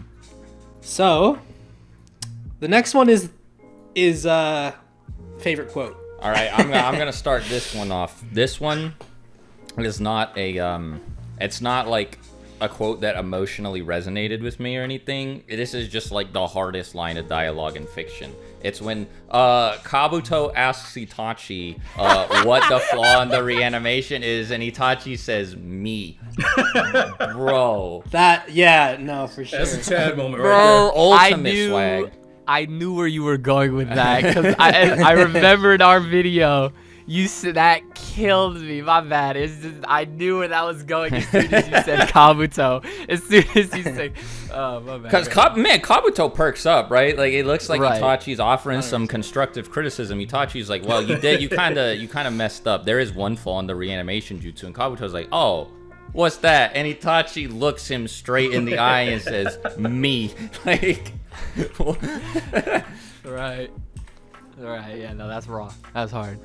My favorite quote is actually like the same type of vibe. It's not really something that's like super like complex or like thoughtful, but it's when Shikamaru's got Hidan in the hole, right? And he says, you and me believe in different things. What I believe in is the will of fire, and your stupid god or whatever isn't your god anymore. It's me. And then he like throws the lighter in. Yeah, Bro. That shit goes hard too. I agree. Yeah, like the manga version is dope too, because like you see like the smoke because he's smoking a cigarette when he says it, and you see the smoke transform into Asuma's ghost that's going on. Right, yeah. That shit, Jesus Christ, man. That's the scene, man. Yeah. If I had to pick one that like really affected me and still resonates with me, it would actually probably be Iruka's little monologue about Naruto to Mizuki in chapter 1. Like I about tear up every time I read it, like seeing the look on Naruto's face when he starts crying, dude. Because and Iruka, he doesn't know Naruto's there, so you know that's like from the heart. He thinks he's about to die. Nobody's gonna hear this except for Mizuki, who already hates Naruto. Iruka's just saying this because he genuinely believes it, and it's so heartwarming. Like, man, it really helps the series' already incredibly strong impression to have something that touching in the first chapter. And that stuck with me like the whole time. Iruka was a day one for sure. Right. Mine's kind of short and to the point, and a lot of people are gonna be like, really? Out of all Obito quotes, this one? But I feel like this one is, I think, the perfect embodiment of not only Obito's entire character, but really like this is my favorite scene in all of Naruto. Like this was the moment where I was like, shit. Although there were moments before that, but this was the big one. Obito, like the moon is blood red, which was great, hinting at something else. and there's blood leaking from the trees, and things go down. Badass music plays. By the way, that's such a banger thing. When I heard "There's no," I'm like, oh fuck. Yeah. Yeah. But when he says, "I get it now, I'm in hell," like that. Yeah. That is such. Because that's like, I think a lot of people miss that, even though it's like, but it's so punctual, it's to the point, but I think it says a lot, because every other quote that Obito has basically from then on when he addresses Naruto or Kakashi in the war arc is him like saying like, this world doesn't mean shit, you know, like it means nothing, it's empty, there's no value in it. But his moment of realization gets me every time, because that was kind of the thing that's interesting, is like it calls back to when, you know, Madara first saves him and Obito thinks he's dead. You know, he's like, oh, am I dead? Like, are you here to take me, you know, like the Grim Reaper and all this shit? And, you know, Madara's like, no, right? And then the whole thing happens with Obito. He trains, gets out, and then it hits him and he's like, nah, I am in hell.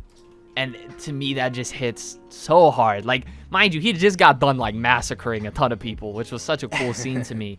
But it's so edgy and sad boy, I know, but like, it's so good. It's so good. It sends chills, you know. There are a lot of other quotes in the series that are a lot more, I guess you could say, expansive and say a lot more. But I've always been a big fan of being able to say a lot with a little. And really that everything that Obito's saying after that is he's expanding on that line pretty much. Yeah. So that's kind of like encapsulates all of it right there. Yeah. Sorry, it's not as black Air Force energy as, you know. Fuck that, man. That's beautiful though, man. Like, cause you got all that blood that is surrounding Ren. You got his hand shaking. Yeah, it's a really good panel. Woo. When he phases through her, that's really, that's really effective. Yeah. Like, man, super good visual storytelling. Yeah. You know, speaking of Black Air Force energy, I'm gonna go with. I was gonna go with the Itachi reality quote, but then when Swag brought up the Itachi thing, that made me think about the war arc. And for me, I'm gonna go with that line where Madara says, "What adult goes full force when fighting mere children?" Oh my god! Yo, he's fighting the fucking Kage. It's like, he's what the spitting, bro. Yo. He dumped on them that whole fight, dude. Because like, Inoki was like, the mount. Inoki was just like so confused. He was like, why wouldn't you use this before, dude? And that's why. Yeah, Madara's raw. He's raw. There was that. Yeah, now go ahead, my bad. Madara had moment after moment when he got reanimated, where it's like, what will you do about the second one? And that was what I was gonna say. Yeah, that was the one. Yeah, that one. Oh, so good. Yo. Oh man. No. Like I don't need to say nothing else on that, man. It's just like Madara says that, and you're like, oh, they're fucked. They got no chance. Like when Itachi has the Edo Tensei broken and everything, and like Madara's like, you should tell the caster not to play with forbidden jutsu that they're not familiar with. Oh my god, that one's really good too. And then he just releases it, and it's like, infinite chakra regeneration. Right. No, that's raw. Yeah, that was the one I was gonna bring up for Madara, was the what are you gonna do about the second one? Like that's the one me and my friends reference all the time. Like when shit hits the fan and then it hits the fan again, we always meme and say that one, because like, what are you gonna do about the second one? Like, oh, it's so raw. Yeah, no, Madara's yeah. That's the guy. Undeniably. Yep. So this next one's a bit of a fun one, and it's gonna get a little spicy. I'll say. Biggest Naruto hot take. I'm already in trouble for this one. That, Sakura can beat Madara. Adult Sakura would beat Final Valley Madara. I don't know why. I seen your video. No, I agree. She's got 13 years worth of chakra stored. How couldn't she beat him? I was gonna say it is a lot of chakra. It is a natural progression thing, because you know in the series like Boruto, when you have her going up against threats that this Naruto and Sasuke are struggling against. Like, I understand people like kind of go what at first, but I think that's due to the fact that they just don't like Sakura as a character. But I mean, she is kind of like fucking busted by Boruto, I would say. Yeah. So all I'm saying is, as early as the end of the war arc, Obito did say that one of Naruto's only two of them, six-pad Sage Mode Shadow Clones, wouldn't be able to give him the chakra he needed, but Sakura could do the job. that's kind of I'm just saying. I mean, those dimensions require a lot of chakra to get into, too. Yeah. Like, a lot of chakra. And Naruto Like, couldn't cover it. One of Naruto's clones couldn't cover it. It was only two of them. Only two clones. So I don't know, man. You know, I'm just... Right. Oh, so that's mine is hot take, but okay, a quick question. Can I have two, because one of them pertains to Naruto in the series, and then mine's like Naruto versus another series. But Sure, I really yeah, want to go for say, it. okay, awesome. shoot. So let me get this one out of the way. Naruto over One Piece. Listen. Look, I understand comparing series. It's completely subjective. It's an opinionated thing, and I'm infamous for liking to stick it to the One Piece fans just really hard. So I'm gonna do it again. Yeah, Naruto over One Piece. Look, I can't speak on that because I've never watched One Piece. You're not missing out on much. Anyways, so we. All right, now let me stop. One Piece is a great Comments series. are It has coming. its. No, yeah, sorry. And listen, when I say that, it's not by much. Like, I have the big three all very close. My number one out of the big three is Bleach, personally. And I think all three of them have great stuff to offer. But I do have Naruto above One Piece. Now, the actual hot take I have within Naruto is I would low-key pick Obito as an antagonist over Madara. Like, it's not by much. You could go back and forth. Like, if you were to say, nah, you're an idiot, it's Madara, I'd be like, you know what, you're right. I'm not confident in it, but I do have like Obito. No, but I mean, Madara I as an get it. antagonist. There's nothing wrong with that. My thing is that I just like the idea of Obito, that he was being played, you know, that Yeah. he was not actually the puppeteer the whole Right. time, even though it seemed like. But then there's the whole thing with like Madara was also being played, and then it was kind of like, okay. Right. Yeah, so like That's enough. Despite the fact that Obito did some of the most heinous stuff in the whole series, I think his redemption at the end was the one I believed in the most. Like, he really felt awful, and he didn't want anybody to forgive him. He didn't want to be like, he didn't want to have his image rehabilitated. He was just trying to do the right thing to atone for everything that he'd done in the Right. past. Yeah, a lot of people take that out of context. Like, I see that a lot whenever you bring up, and it just happened with the tweet I did. Like, Obito's a good character. Oh yeah, like when Naruto said he was a good guy, I was like, it's cool to take shit out of context, isn't it? Like, Yeah. But I think the only reason I would actually put Obito above Madara is because his conclusion as a character does sit a lot better with me. Madara flipping at the end felt really, I don't know. It just Yeah. felt kind of like, So forced. yeah. Yeah, I've always said it was like, imagine somebody does like the dopest skating trick ever. Like this motherfucker does a triple backflip, eats a burger in the air, fuck it, but then just lands on his ankle, like just rolls his ankle, just bop right there. It's like, ooh, like it was a cool trick, but like the end reaction is like, ugh. Like so. That's kind of why I feel that way. So mine at first, before we talked earlier, I thought that everyone in here was gonna be like, no way, dude, don't say that. I thought everyone was gonna hate this, but maybe not now. I'm not sure. I've heard Swag say some things in his videos that made me think that, okay, he's not gonna like this. I love Danzo as a character. I think he's on my top 5 favorite characters. I really, really like the character, and I think that he's very, very well written. I know that we spoke on this before, like he's meant to be hated. Yeah. Right.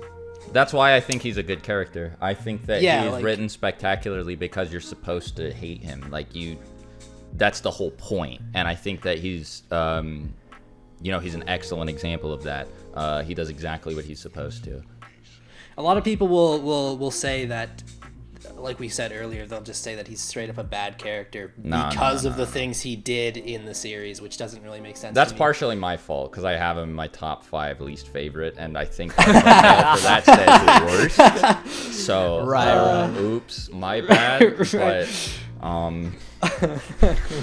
I just really like his parallel to Hiruzen, and how it's like you were the leaves that shined in the light, and I was the roots that grew in the dark. Where it's like he was willing to do like the most vile, dirty shit for the sake of the villain. A lot of people say that he was just I think it's a big misconception that he was a power hungry guy, but he wasn't power hungry for the sake of being powerful. He wanted the best for the village, and he didn't trust anybody else to make that happen. He truly was, at the end of the day, all for the Leaf Village. But the thing is that he did not have a moral compass as to like what he was willing to do and what he wasn't willing to do in order to protect the Leaf Village. And I think that was like a really, I wouldn't say respectable, but it was just like that self-sacrifice type of mentality. Like, hey, I'm willing to be hated if it means that the Leaf Village is going to be protected. And I don't know, for some reason his character was just like, I thought it was amazing. A lot of people just shit on it all the time. But yeah, I thought that everyone was gonna like cringe when I said that, but I guess not. I did silently.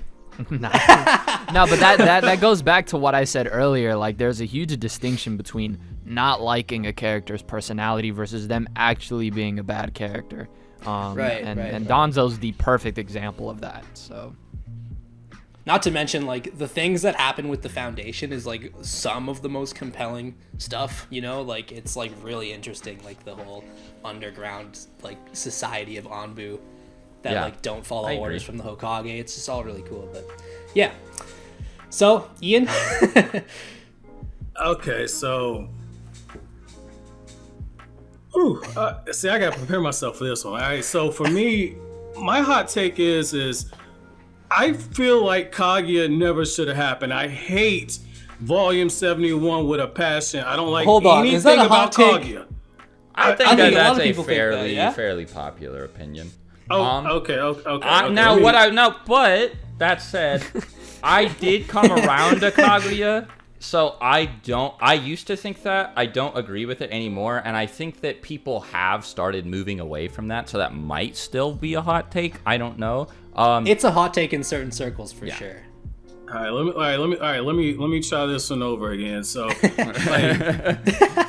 I don't fuck with the war arc. I know you got people that don't like the war arc or whatnot, but the reason why I personally don't like it is I feel like, yes, like, oh, stop the Ten Tails from reviving, stop the Infinite Tsukiyomi, like, okay, fuck all that, like, that's end of the world stakes. I totally get it, but the fact that Neji died with a fucking back scratcher from the Ten Tails, that's the most impactful death we have on the Alliance side. Like, somebody else should have fucking died. There should have been more people from that generation or the prior generation, like Kakashi, Obito should have killed him, or Guy should have died after using the 8th gate. Naruto using his the power from the Sage of Six Paths when he got the seal and he stopped him from dying. Like, there should have been more deaths that just ripped your heart out because it's a fucking war. Like, I get what Kishimoto was trying to say, but it's kind of like how Bleach's final arc started off and like the Quincy's just came in and fucked everything up, and like Byakuya probably should have died or whatnot, but like when you see him, he died, like he looked like he died or whatnot, but it was in character and it brought everything full circle. You had that opportunity with a few characters in this war arc and it didn't happen, and it's just like, if you're gonna tell a war arc, I really feel like, yes, you want to get your message out to the people of like, this is what I say, this is my view on war, this is my solution to it, but there's got to be more on the emotional side right there, and I don't think it was enough. I think it relied too much on the specter of the Ten Tails and the specter of the heel to babyface turn with Obito, where Obito was a bad guy, then he turns out to be a good guy after realizing everything that's gone wrong, and you got the puppet master trope where it's like, no, it's Obito, no, it's Kabuto. I mean, no, it's Obito, no, it's Madara, no, it's Kaguya. It's just like, fuck out of here. I think my thing with the war arc is that it has really high peaks, like Madara like taking on the Ninja Alliance, Might Guy actually landing a hit on Madara and him like proclaiming that he's like the strongest opponent that he's faced, right? Right. There's a lot of really cool moments, but there's also like the lows are pretty low, like especially like a lot of wasted reanimation in the war arc. God, like, yes. The Akatsuki members and like the 7 Ninja Swordsmen. I feel like it was like it could have been done better. But like I'm very split when it comes to the war arc because like I said, the highs are like I love that, like some of my favorite moments in Naruto, but like the lows are like not great. I mean, the fact that Kakashi versus the 7 Ninja Swordsmen in the manga is off screen, I will never forgive Kishimoto for that. Like, Kakashi's like, I'm gonna show you why I'm the guy that copied 1,000 ninjutsu, and it's like the next week it's like we're going to another part of it's like, fuck you! I want to see Kakashi go off. Yeah, I agree. It was, and like he just said he did. And I was talking to my friend about this the other day, actually, and he was just like, yeah, he said he did. No, he didn't. Otherwise, we would have seen it. Right. Okay. My other issue with the war arc, just while we're on the subject, is like I don't get me wrong, I love all of Naruto like from start to finish, but one thing, it's not only the war arc either, it's the power creep that like ends up making the series more like Dragon Ball-y in the end, I want to say. You know, like with like the big like powerful attacks, and there is still strategy and like the tactical nature of stuff like within that if you look at it, but like I felt like it, like the fights sort of lost some of the charm for me when it hit the war arc. I'm not sure what it was, but like maybe that's just me, but I just felt like the power creep kind of like fucked with things for me personally. No, I mean, I can understand. I still like the fights a lot, but I mean, like, I get where you're coming from. I mean, what Obito versus Kakashi is obviously like still the top tier. Exactly. And I did like Naruto and Sasuke versus Madara as well, because there's like there was a lot of tactical stuff in there with his limbo clones and everything like that. So it was there, but I don't know. For some reason, I just felt like I really like the really low scale ninja stuff like from part 1, and I think that there was a way to like make that still be a thing, but have them characters be stronger. I like maybe not like as. It doesn't go as crazy as Dragon Ball, obviously. It's like not as like world breaking, but there is like a lot of like, I think Pain's level of combat was like the highest I was willing to go before it got like too much for me, I think personally. But I did enjoy like the whole war arc is enjoyable. It's just like it has those like low moments for me, for sure.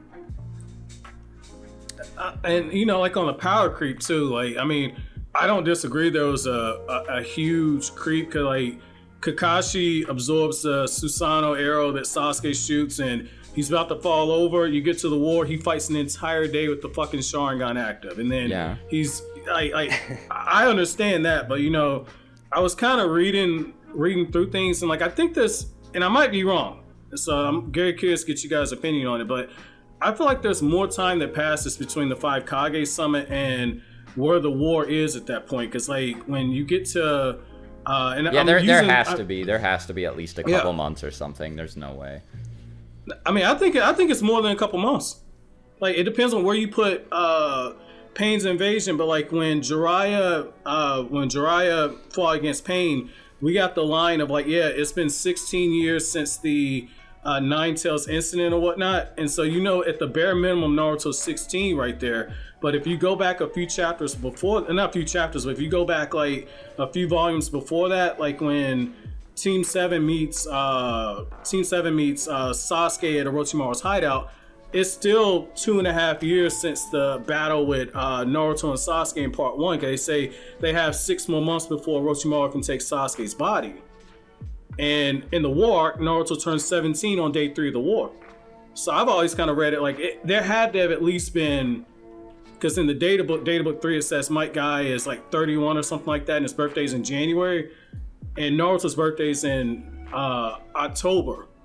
So there's gotta be a pretty substantial amount of time. And if that's it, then that explains why Kakashi got so damn strong. Because I mean, the guy was barely able to use Mangekyo. Now in the war arc, he's even if there was a lengthy like time gap, that's still pretty goofy. But yeah, but it's a shonen too, though. Yeah, you know, it's a shonen. Like I think it's still entertaining. Like the whole like pretty much as soon as like Madara shows up and then all like the Ten Tail stuff happens. I mean, like I can't put it down. It's so much fun. So it's more so the beginning, I think. Yeah, that I have a problem with. I agree. Like Sasori and Datara, like when they ran into like Sai in them.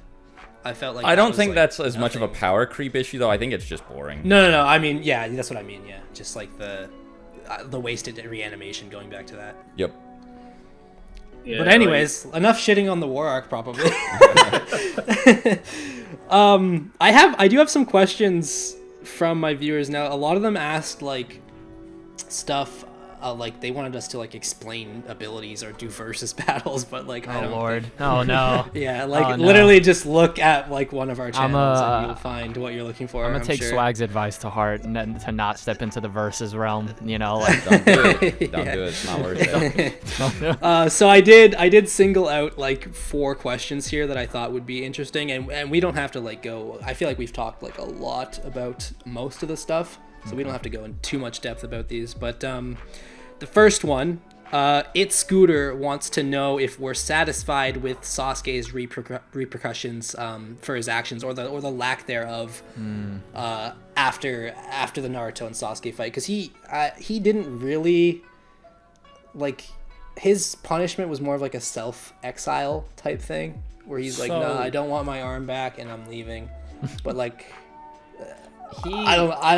he did attack the 5 Kage summit. But what I will say is that all he really did while he was there was kill some samurai in self-defense. He did kill Danzo, who was a pretty big dog in the Leaf Village.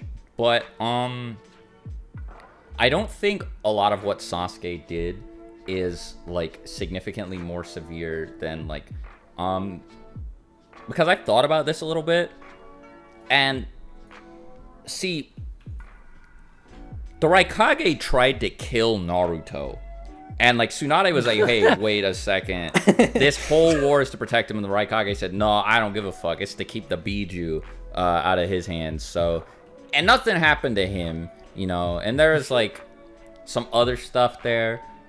You know, him going into the cloud and capturing B and then attacking the 5 Kage summit is like, yeah, it's bad, but I feel like him helping end the infinite Tsukuyomi and like genuinely like reforming himself, a lot of the stuff he does wasn't good enough, permanently damaging either, right? So damn, I have to get a video back from my editor now, because like you kind of changed my stance a little bit, because I got donkey shit on Sasuke. Like I'm at the like I got to redo that script.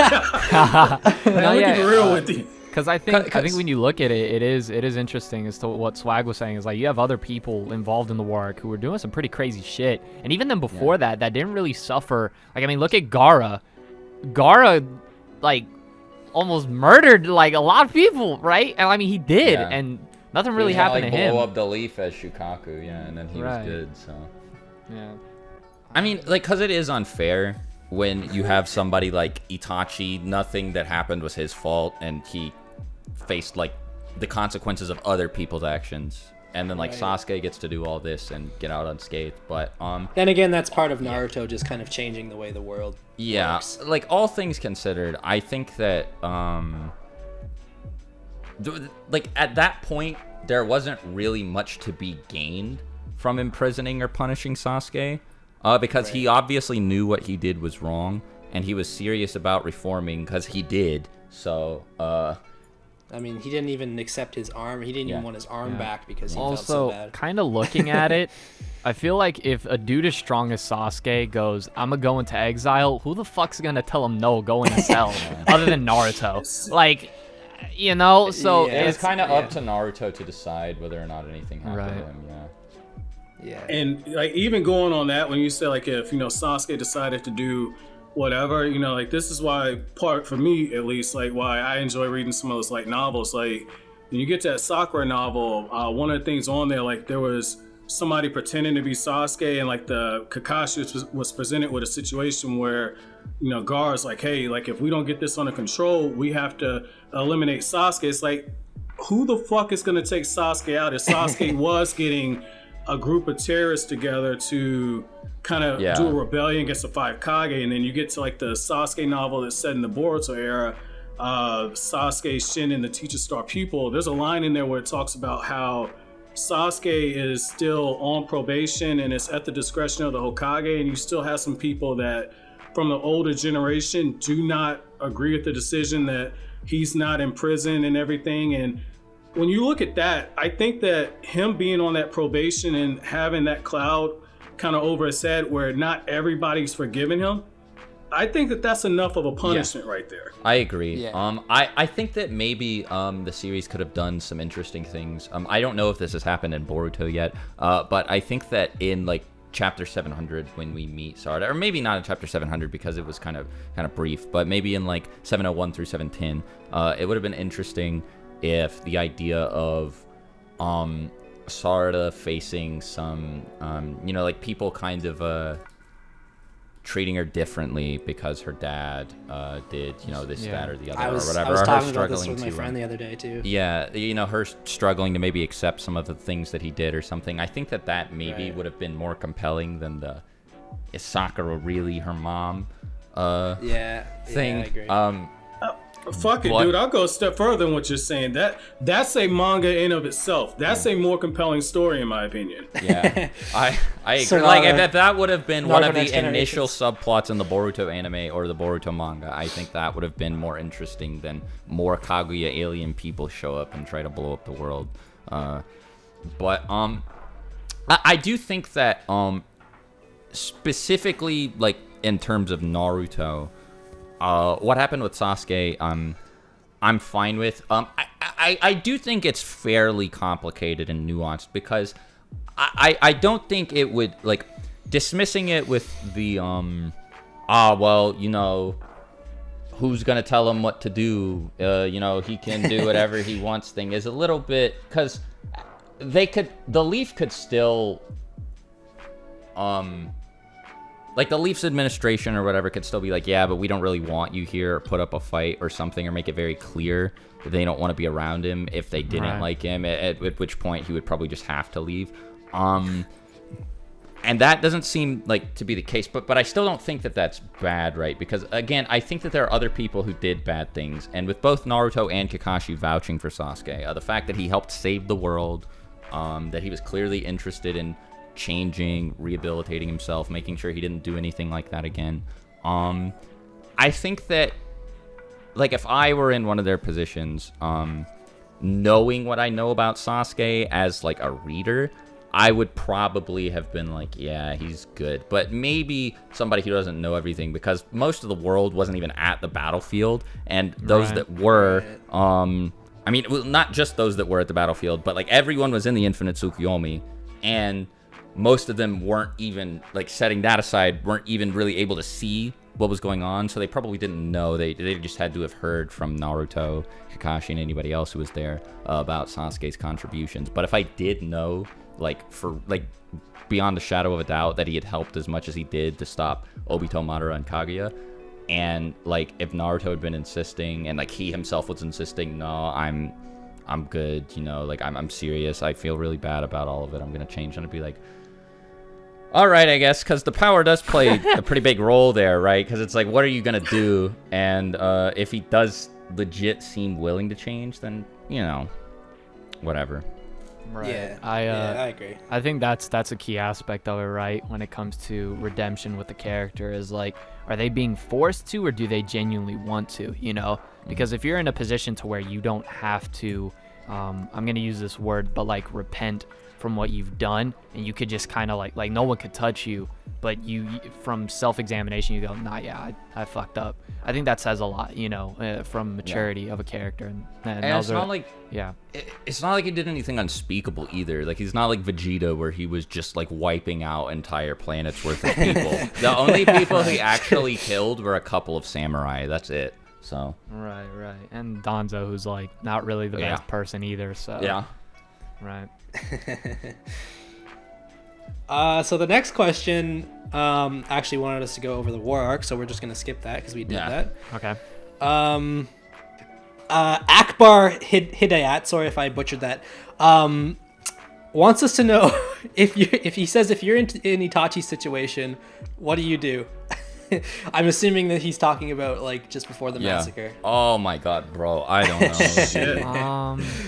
I was thinking about this the other day because I was making a Shisui video, and I was thinking like I would just go like Hiruzen seemed chill, you know, so like I would just like go to Hiruzen and be like, yo, like this is what's going on. Can we just? Like, I think it was more than that though. Because like, then what about the clan? You know, like the clan's still gonna attack the village. Right. It just it seems weird to me, like in the Naruto universe where we've seen time and time again just like people being able to change, and like just like the heroes like being able to make things happen and everybody wins. Like Naruto Naruto in that situation would be like, no, I'm not killing the Uchiha, and I'm not going against the village. We're gonna make this work so everybody is happy. But I mean, I guess not everyone can be like Naruto, right? But like, it just seems weird that there was no alternative to me, at least. Like, I just feel like there should have been. That the Itachi situation is a really, and I don't even know if Kishimoto did this on purpose, but I think it's such a good I don't know what the word I'm looking for here is, but so what it conveys is the like weight and like just how difficult it is as an individual to single-handedly deal with like systemic issues, because this was like deeply rooted in shit that had happened well before Itachi was even born. This was not his responsibility. He should not have had to make this decision, but he did. At that age too. Yeah. And the thing is, so he had to somehow get the Leaf to take the Uchiha's concerns seriously. Already extremely difficult, because if he convinces Hiruzen, okay, sure, you know, Hiruzen's on board, but then Hiruzen has to convince Danzo, the other Leaf elders. And so that's an issue in and of itself. So Itachi would have to convince them, or help Hiruzen convince them, or hope Hiruzen convinces them. But then he would also have to convince the Uchiha clan itself to change their minds about the way that they've been treated. And, you know, even if he did succeed in getting the Leaf to change, it was already at a boiling point. I don't know if they had enough time to actually prove that they could make peace with the Uchiha clan. You know, it was just like, I think that Shisui's plan was really like the best shot at it. It was just like, at that point, maybe, you know, a year or two before this happened, there could have been something done about it. But at that point, and like the months and weeks leading up to it, it was only a matter of time. I think it was just a ticking time bomb. I don't know. Itachi basically had to pick, do you want your clan to go to war with the village, or do you want to do this horrible, you know, heinous thing where you kill them all and act like, you know, you just wipe them all out because, you know, you're a psychopath, and, you know, we treat you like an evil monster, excommunicate you from the village, and nobody knows about any of the you know, inner machinations of this, or you know, what actually caused it to happen. It was like a really difficult choice, and I think it was a choice that was like actually as black and white as it was presented in the manga. Like, he had to say yes or he had to say no. He didn't have any other options. Yeah. So this is gonna sound a little heartless. but I'm probably doing what Itachi did. Although obviously not as easily as I just made it sound there, right? I think the only difference is I've always been someone that, you know, like, and I think we can all agree with this, like when you're out there on the internet, it doesn't matter what you do, like there's going to be people who have misconceptions of you, right? Like just from like little stuff. You know, you could talk about anime and manga, and then, you know, now if you mess up, you mess up, right? And that's a completely, I'm not talking about serious matters. I'm just talking like on a very like superficial level. You know, like we talk about certain series, and then people like to break us down as individuals, like if they know us. But so in that sense, I've never been worried about people saying things about me when their influence on my life is nothing. But people who I'm close to, people I look up to, like people whose words have weight in my life, I care about. So with all that being said, the reason why I'm saying that is because I would have at least explained it to Sasuke. That's the only difference I would have done. Like I myself as an older brother. If Sasuke knows, then exactly what happened to him is going to happen. Like he can't. Right. He can't know about it. He's And like, what, he's 7 like, at the yeah, I was time? about to say he's 7. There's no way. Like he would just assume that his family's in the right. There's Right, just no way for him to. Right, he is You know, 7. And Okay. Sasuke might have given the clan a heads up, and Itachi No, already probably had a hard enough time wiping them all out Right. as is. Now Right. imagine if they had time to prepare for it. No, I don't mean like before. I mean like so afterwards, because like Itachi goes and traumatizes the poor kid. Like he If what, I he were traps- Sasuke, I would have assumed he was lying, and Okay, all right. So I'm damn it. that's the I'm thing. like- And also the other thing too is you got to keep in mind he had a hard time negotiating the deal to even be allowed to leave Sasuke alive. Right. I don't think he wanted to jeopardize that by telling Sasuke like classified, like clandestine, Right. like CIA project, Okay. MK Ultra So- level so- shit. So, so then I maybe- really don't think that was an option. So they're maybe not at the moment, okay, but I'm just like, this is me, big brother, you know, because I have a younger brother. Like, I couldn't live with myself knowing that he hated me. That's personally. the thing. I wouldn't have been able to do it either. I don't even know how like Itachi Right. kept it going. So I'm thinking maybe, I'm just trying to find any sort of sliver of thing here. Because, like, poor Sasuke finds this out through Obito. He's like, by the Yeah. way, your brother was a good guy. He's like, huh? So, like, no, I'm thinking, like, maybe when, you know, he pulls up to fight. Because I feel like part of Itachi felt like the only way he could, like, kind of be washed of his wrongs was if his brother, you know, avenged the clan kind of shit, you know? Yeah. But I would have been like, yo, so, like, I know this whole time I've really been fucking with you, but it's just a prank, bro. Like, this is what Sasuke happened. wouldn't have believed him. He barely believed Obito, and Right. in one of the novels, he doesn't believe Obito immediately. He actually goes and like takes one of the receipts to a shop and says, "Is this like was Itachi actually sick? Was this his?" And they were like, "Yeah." Sasuke Jin Raiden. Yeah. Damn it, man. Yeah. So, like Sasuke was like not about it, and also the whole like Itachi lived his whole life and went through all of that so that the mission was successful. He Right, that's true. really didn't want to jeopardize it, and he also probably knew the effect it would have on Sasuke. If I were him and all of this had already happened and I was fighting him in the Uchiha hideout, I would be like, he's probably going to be so happy and so satisfied when he beats me. And then he's going to go back to the Leaf Village and everybody's going to hail him as the hero who killed me and who killed Orochimaru. Right, he didn't think true, Sasuke true. would. Okay, so, correction. I'm just gonna kill my family and just let my little brother kill me. So it's, Honestly, I don't think I could kill the family or like I wouldn't like it's like really a shitty like decision to make, but I'd just be like, all right, fuck it, we're going to war. I'm not doing either of those things. Let's just let it sort itself out. I don't know, man. It's really hard. I think I might have just snapped and tweaked on Danzo after he killed Just Shisui. kill- I would have been like, I would have pulled up like, you did what? I think. I mean, like, kill Danzo, run to Hiruzen and be like, yo, Danzo did this. right. Danzo and Help us. Shisui killed each other, bro. He's gonna...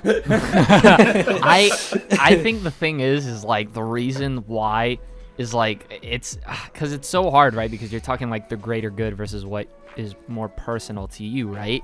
So yeah, the thing if is, I knew what Itachi knew, because I've actually looked into the immediate aftermath of the Third War and like this era specifically, because I've been I don't know if you guys play D&D or any tabletop RPGs, but for the past few months I've been running a Naruto one, which is just an AU set in a universe where Obito got to he got to the battlefield before Kakashi stabbed Rin and then just saved them from the Blood Mist Ninja. And then Minato was able to reinforce the seal on the Three Tails. So basically she never died. So Obito, so basically like the Uchiha clan's still alive. But while I was thinking of different premises, because I wanted it to be like the same timeline, but just, or not the same time frame, but just a different timeline, I was looking into all of the different things that had happened around this point. And this was not very long after the Third War, like at all. As a matter of fact, this started ramping up specifically because the village was really, really, like, they were like, something's fishy about the Nine Tails attack. Like, you guys can control the Nine Tails, and we're pretty sure, like, we saw that Sharingan thing in it. So, like, Itachi knew enough about the Third War because his dad showed him all the dead bodies when he was just a little kid, right? And, he also, as a member of the Onbu, probably knew, all about, not all about, but a lot about what had happened. He, you know, was squad mates with Kakashi too, so Kakashi probably told him some war stories. Like, no matter how you think he got the information, I think we can all agree that Itachi probably had the information. Like, he knew about the Third War, and it was like, it was a big deal, right? And like, the only reason that it concluded was because like the stone folded to the leaf and the cloud folded to the leaf. I think like pretty much everybody agreed that the Leaf Village was like strong enough that they couldn't really do anything to them.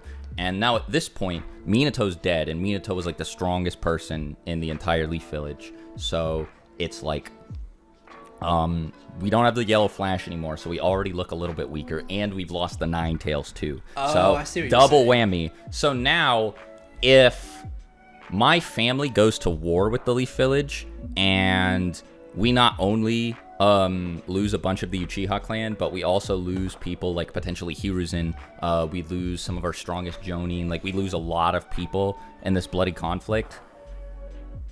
A lot of people are, because if you look Like at the the other Naruto villages. world map, the Leaf Village is in the middle of all, like Right. the Land of Yeah. Fire is in the middle of everybody. And I think a lot of what led to the World Wars was like land and resource based. Like people wanted to move into different territories, and all of the conflicts were basically fought so that each of the villages could either keep others from like setting up footholds in these territories, or set up footholds in these territories themselves. I could be wrong about this, but I'm pretty sure what happened with the Third War was the stone was moving in to set up like a base in the grass, and the leaf was like, whoa, Yeah. like move the fuck back, it looks like you're about to invade us. And they were like, no. So the leaf was like, And they're already a little ninja to begin with. so Right. like Itachi probably knew all of this stuff, and he probably knew that the Leaf would be a really nice place for any of the other four great nations to take over. And they were already weaker, again, without Minato, without the Nine Tails. If the village had a civil war, oh, bro, everybody else would be licking their lips, and so many people I never would even die. thought about it like that. Like, it's Yeah, not the even Cloud just Village like the becoming- Uchiha versus Yeah. the Leaf. It's Oh, the the Cloud whole Village world. was mad too, because, you know, Minato dunked on A and B, and also, you know, the third Raikage was dead too. So They there's try that. to get the Byakugan too from Yeah. Hinata with the Hyuga incident. So. Yeah, the Cloud was reckless. They pulled up on the Leaf despite all of that, right? Like, the Leaf folded to their demands specifically because they didn't want a fourth great ninja war, despite the fact that the Cloud was, like, the aggressors, you know, in this. So, I mean, it's just, like, as Itachi, it's really hard, if you know all of these things, to justify siding with your clan here. Right.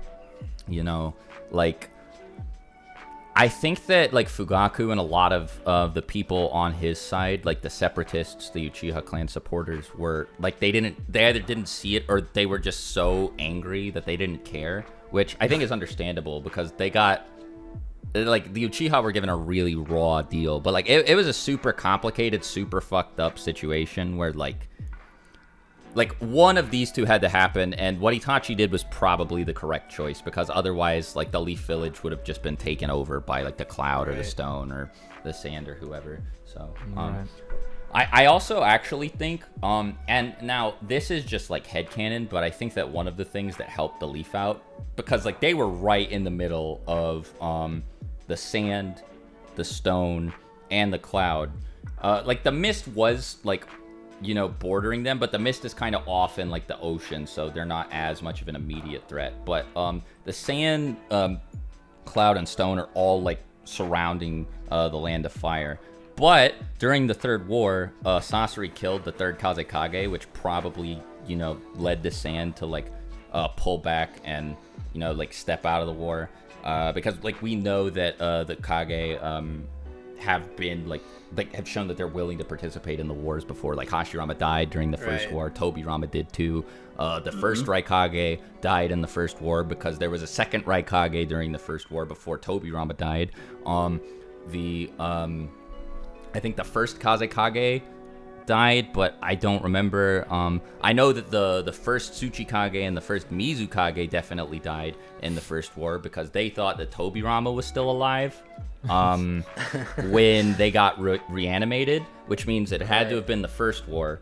And so the first Mizukage and the first Tsuchikage had to have already been dead, and then the second Mizukage and second Tsuchikage killed each other. So they were totally willing to fight in these wars.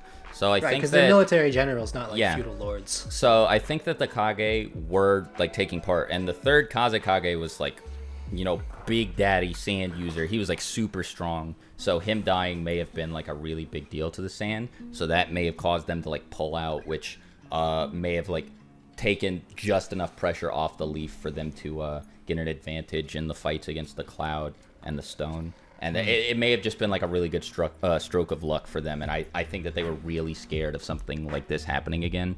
And Hiruzen probably told all this to Itachi.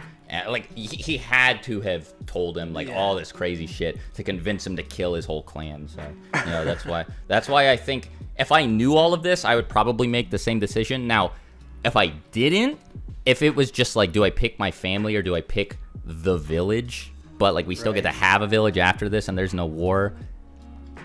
It's a little bit more complicated. I still think I'd make the choice that Itachi made, but I could maybe be swayed to pick my family just because of, you know, it really wasn't fair how they were being treated and all that. But I just think that Itachi wasn't even making the decision he wanted to make. He was making the decision he knew he needed to make, if that makes sense. Yeah. It's a very complex situation, and this is going to sound real messed up, but I think it is kind of a day-to-day thing, right?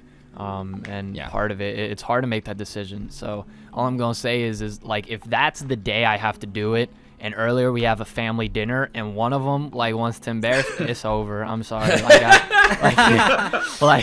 Oh, you still single? Oh, you dead. That's it. I'm getting you first. So yeah. I don't know, man. I'm gonna go with the unpopular opinion then. Like, for me, I don't know if it's because I value family a lot, but I couldn't have did it. Like, I all that information, like about like how this was inevitable, like when Tobirama was Hokage, like Databook 3 says that Setsuna Uchiha was trying to do a rebellion against Tobirama, but wasn't able to do it because Tobirama ended up dying during that war. Like, even with all that stuff, like, I couldn't go against the family. That's just me. Like, when you look at Itachi, he's got the family, he's got the relationship with Izumi. Like, I couldn't have did it. I couldn't have did it. I mean, I feel like both answers are totally fair as human beings. First of all, being put in that position, like, it's not your fault. It sucks. Yeah. Like in the Itachi Midnight novel, like he's like on that cliff, and the way I interpreted, the way I read it, like it kind of felt like Itachi was having a miniature breakdown before the actual massacre started. Yeah. Because he was on that cliff where Shisui died, and he's reflecting on everything, and it's just like, I don't know if I could have did it, but then you got Shisui, and it's just like, that's your best friend. Yeah. Your best friend said, I'm leaving the clan and the village to you. And it's just like, Right. how can you not honor the sacrifice that he makes for you? Yeah. Like, that's tough, man. The Vin Yeah, I Diesel think gift. that Shisui would have made the same call as Itachi, and I think that was another thing. Like, Itachi was like, I can't live with myself if I betray Shisui like this. Like, he gave me the eye, you know. Right. So. Yeah. It's I'll tell you what I would have done hard. different. The one thing I would have done different from Itachi, if I was going to make the call to kill the family, I'd leave the elderly alive, and like the ones who don't fight, like Itachi killed, like, I don't know if this was just in the anime, but like he had these two aunts and uncle, like an aunt and uncle that just sold bread. Like they were not shinobi. Well, but the thing is, it was about more than just getting rid of the Uchiha as a threat. It was about selling the idea that the leaf didn't do it. And if Itachi's not thorough, Yeah, and that's true. like if he just targets the ones that can fight, it's just like, well, No, Like Tekka and this seems a little bit like an operation going on. So. Yeah, so that's the last viewer question that wasn't like literally so many people asked me like, can you guys explain this ability and this ability? And so like it's not an explained video. Right. but I personally wanted to wrap things up with all of us just saying briefly what Naruto means to us personally. I actually got a lot of DMs specifically about you, Swag. For some reason a lot of people want to know what Naruto means to you personally. I guess it's I don't know, maybe you haven't addressed it a lot in videos where you're I've talked about it a little bit before, but Naruto is like really important to me. When I was a kid specifically, I had ADHD and I didn't know it for a little bit. So like when I was really little, and this was actually before I got into Naruto, I felt like something was wrong with me, but I didn't know what it was. And then like a whole lot of focus was placed on my ADHD by like my parents and like doctors I would speak to and stuff. And so I just felt like really weird and like I couldn't help it and I didn't know why. And Naruto, like it was so easy to connect with him because he felt like he had this thing in him that he couldn't help, that he didn't pick, that was constantly messing with him and keeping him from being as good as he could be.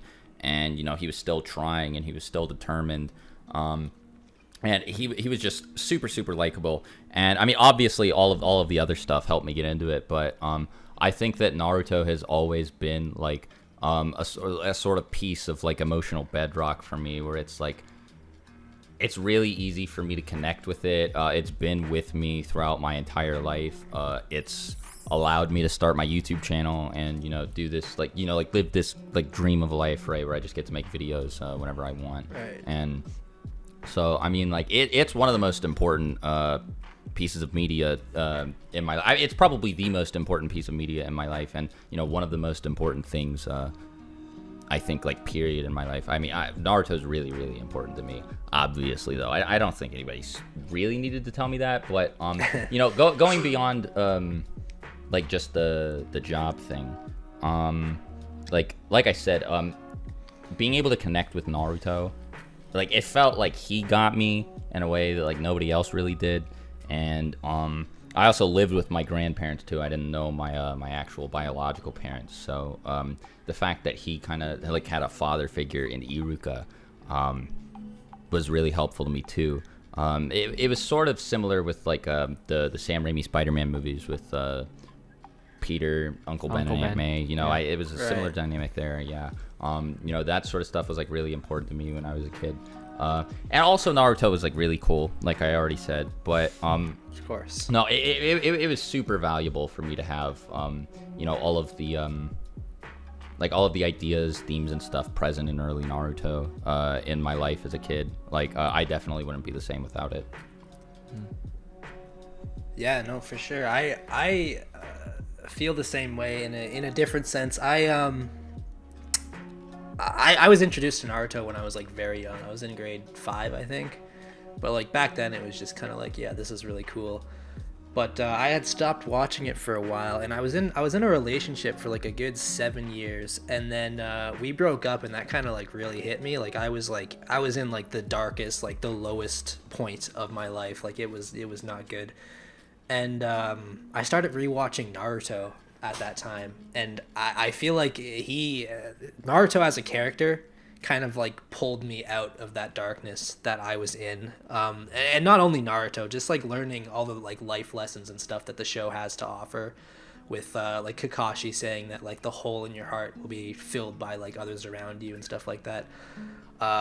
It just like Naruto was the thing that like pulled me out of the darkest place. Like I already liked it before that, and it's cool, like we said, with all the fights and everything like that. Like it's undoubtedly a really cool series, but just like the characters really helped me to like be happy again. So it just the series means everything to me, and like Swag said, I think like it's definitely the most important piece of media in my life as well. Like I do not have a job of this yet, but like just the ability to like make videos and like be a part of this community is just like it's where I put my focus when my mind wants to go somewhere else. So it's just yeah, it means a lot to me. Wow. I guess I'll go. So the most important piece of media for me that goes to another title, but Berserk. before I got into that, I'm gonna take y'all back to my sophomore year of high school. So I graduated early. I skipped a grade when I was younger. I don't know where that intelligence went. It like died after that. But I was at this school younger than everybody else, and I only went there because it was good for the sport that I wanted to pursue. And so it's like this private school. You know, I'm just kind of out of my environment, right?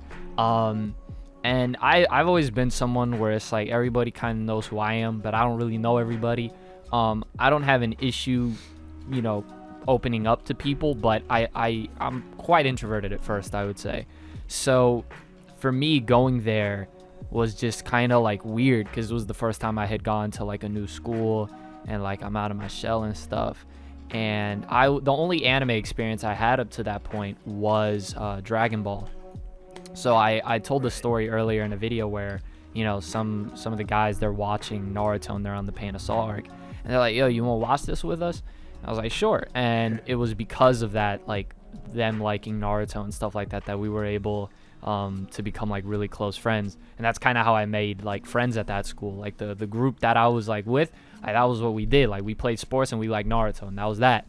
And what was really dope about it, and why, you know, I said it before we started this, was so weird for me being, not weird, but so surreal for me being here, is like we would chill like during like our lunch breaks, or like when we would get done with class, and we would just like, we would watch Swag's videos. Like we would just be watching Swag's videos, and like that's how we like bonded as homies. Like we would watch Naruto and watch Swag's videos. And then my senior year, I'm in this like tech class where, you know, we're recording stuff, we're learning how to work with cameras and get all that stuff and editing and all that. And my homies are like, yo, you should start a YouTube channel. I was like, you think? They're like, yeah, go for it. I was like, sure, why not? Literally, that's how I was like, sure, why not? And it was with the goal of like doing Naruto stuff like Swag did. So for me, it's a series that even though, you know, Berserk would then come along and I think it hit me even harder, there are plenty of life lessons, and inspirations that Naruto like early on gave me, that I wouldn't be here without. Like I think Rock Lee as a character has always been like such a huge inspiration for me, because that feeling of like you're working harder than everybody else, but you're not getting there. Like it's like you're behind everybody else. Like, you can't explain why, but it's like you could put in more work than everybody else. And I felt that. You know, my best friend was always very athletically inclined, and I felt like no matter how hard I was practicing, no matter how many different teams I went to, no matter like what country I visited to play, like I was always behind them by a step, because he just had something he was born with, you know. That's what it felt like, and it was so frustrating. And so there was a lot of other things with other characters that resonated with me as well, but Naruto is and this is the beauty for me of anime and manga, really, but it's this ability to inspire people through characters that, even though the specifics of the situations they go through may not be exactly the same, the concepts and the emotional chords that they touch are very deep. And so that's kind of my whole thing with Naruto.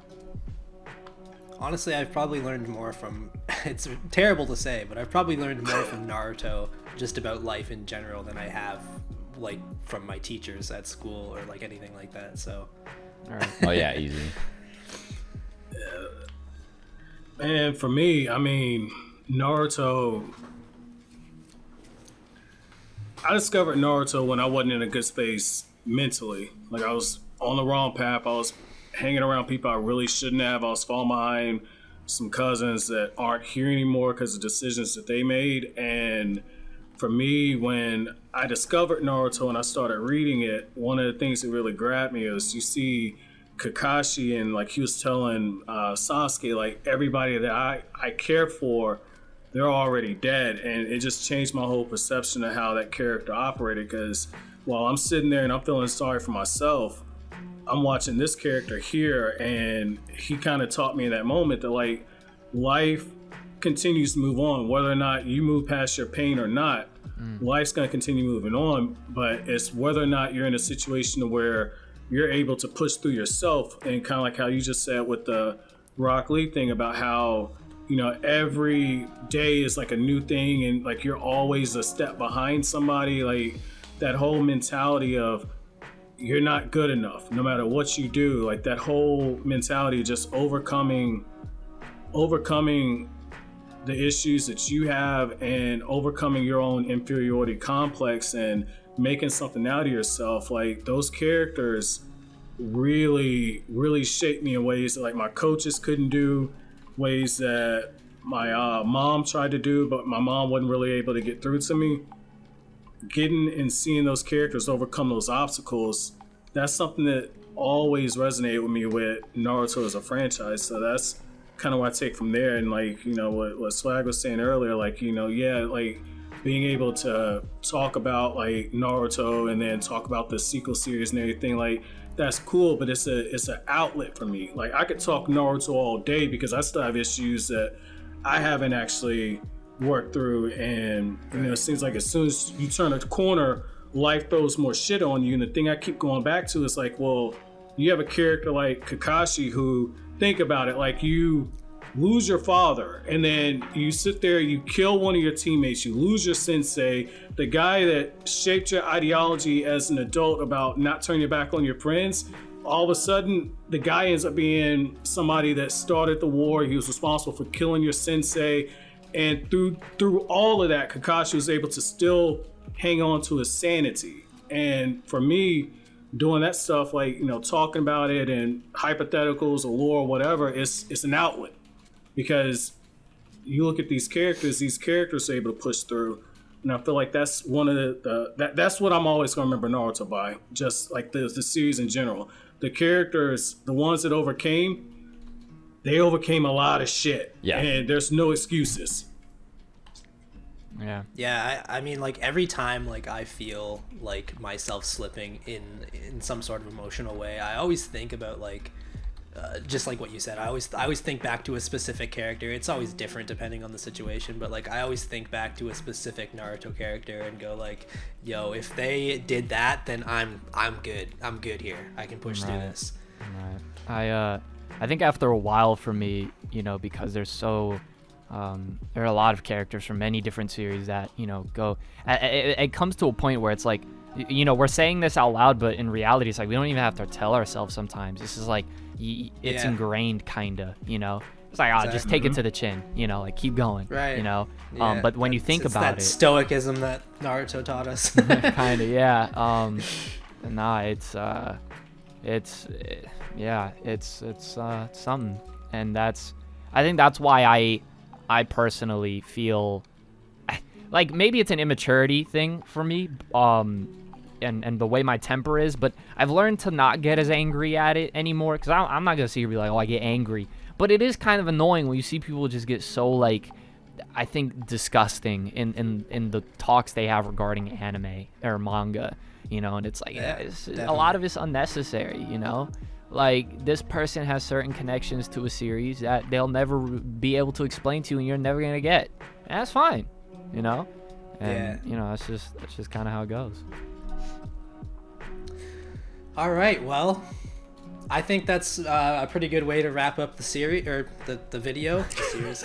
It might as well be a series at this point. Right. I like when I reached out to you guys, I said that we were going to record for like 20 to 30 minutes. Whoops. All good. My bad. So yeah, I don't really have a way to close this video. We love Naruto. Continue to read and watch Naruto. If you haven't, and for some reason you've watched this whole video, I think that you probably should. Yeah, I would agree. Also, go down in the description below. You'll find all three of their channels, so you can check them out if you, for some reason, haven't. I feel like most of you have. If you're watching me, you've probably watched them. It's just how it is. But yeah, thank you guys so much for coming on. Like, I did not expect any of you to say yes, to be honest. Anytime. It was definitely. No, you said it was surreal for you, Mass, but like for me, this is kind of insane. But yeah, I guess that's it. Does anybody have any closing No, I remarks? think I have said pretty much everything I can think of about Naruto right now. But this was a lot of fun. Thanks for having me on, dude. Yeah, no problem. Yeah, I'm gonna echo the same thing. And if you ain't read the manga, read the manga. Like, it's cool being anime only. Read the manga, dude.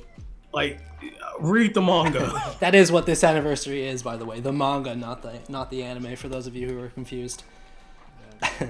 All right, so that's gonna be it. Subscribe if you're new to the channel. All that good shit.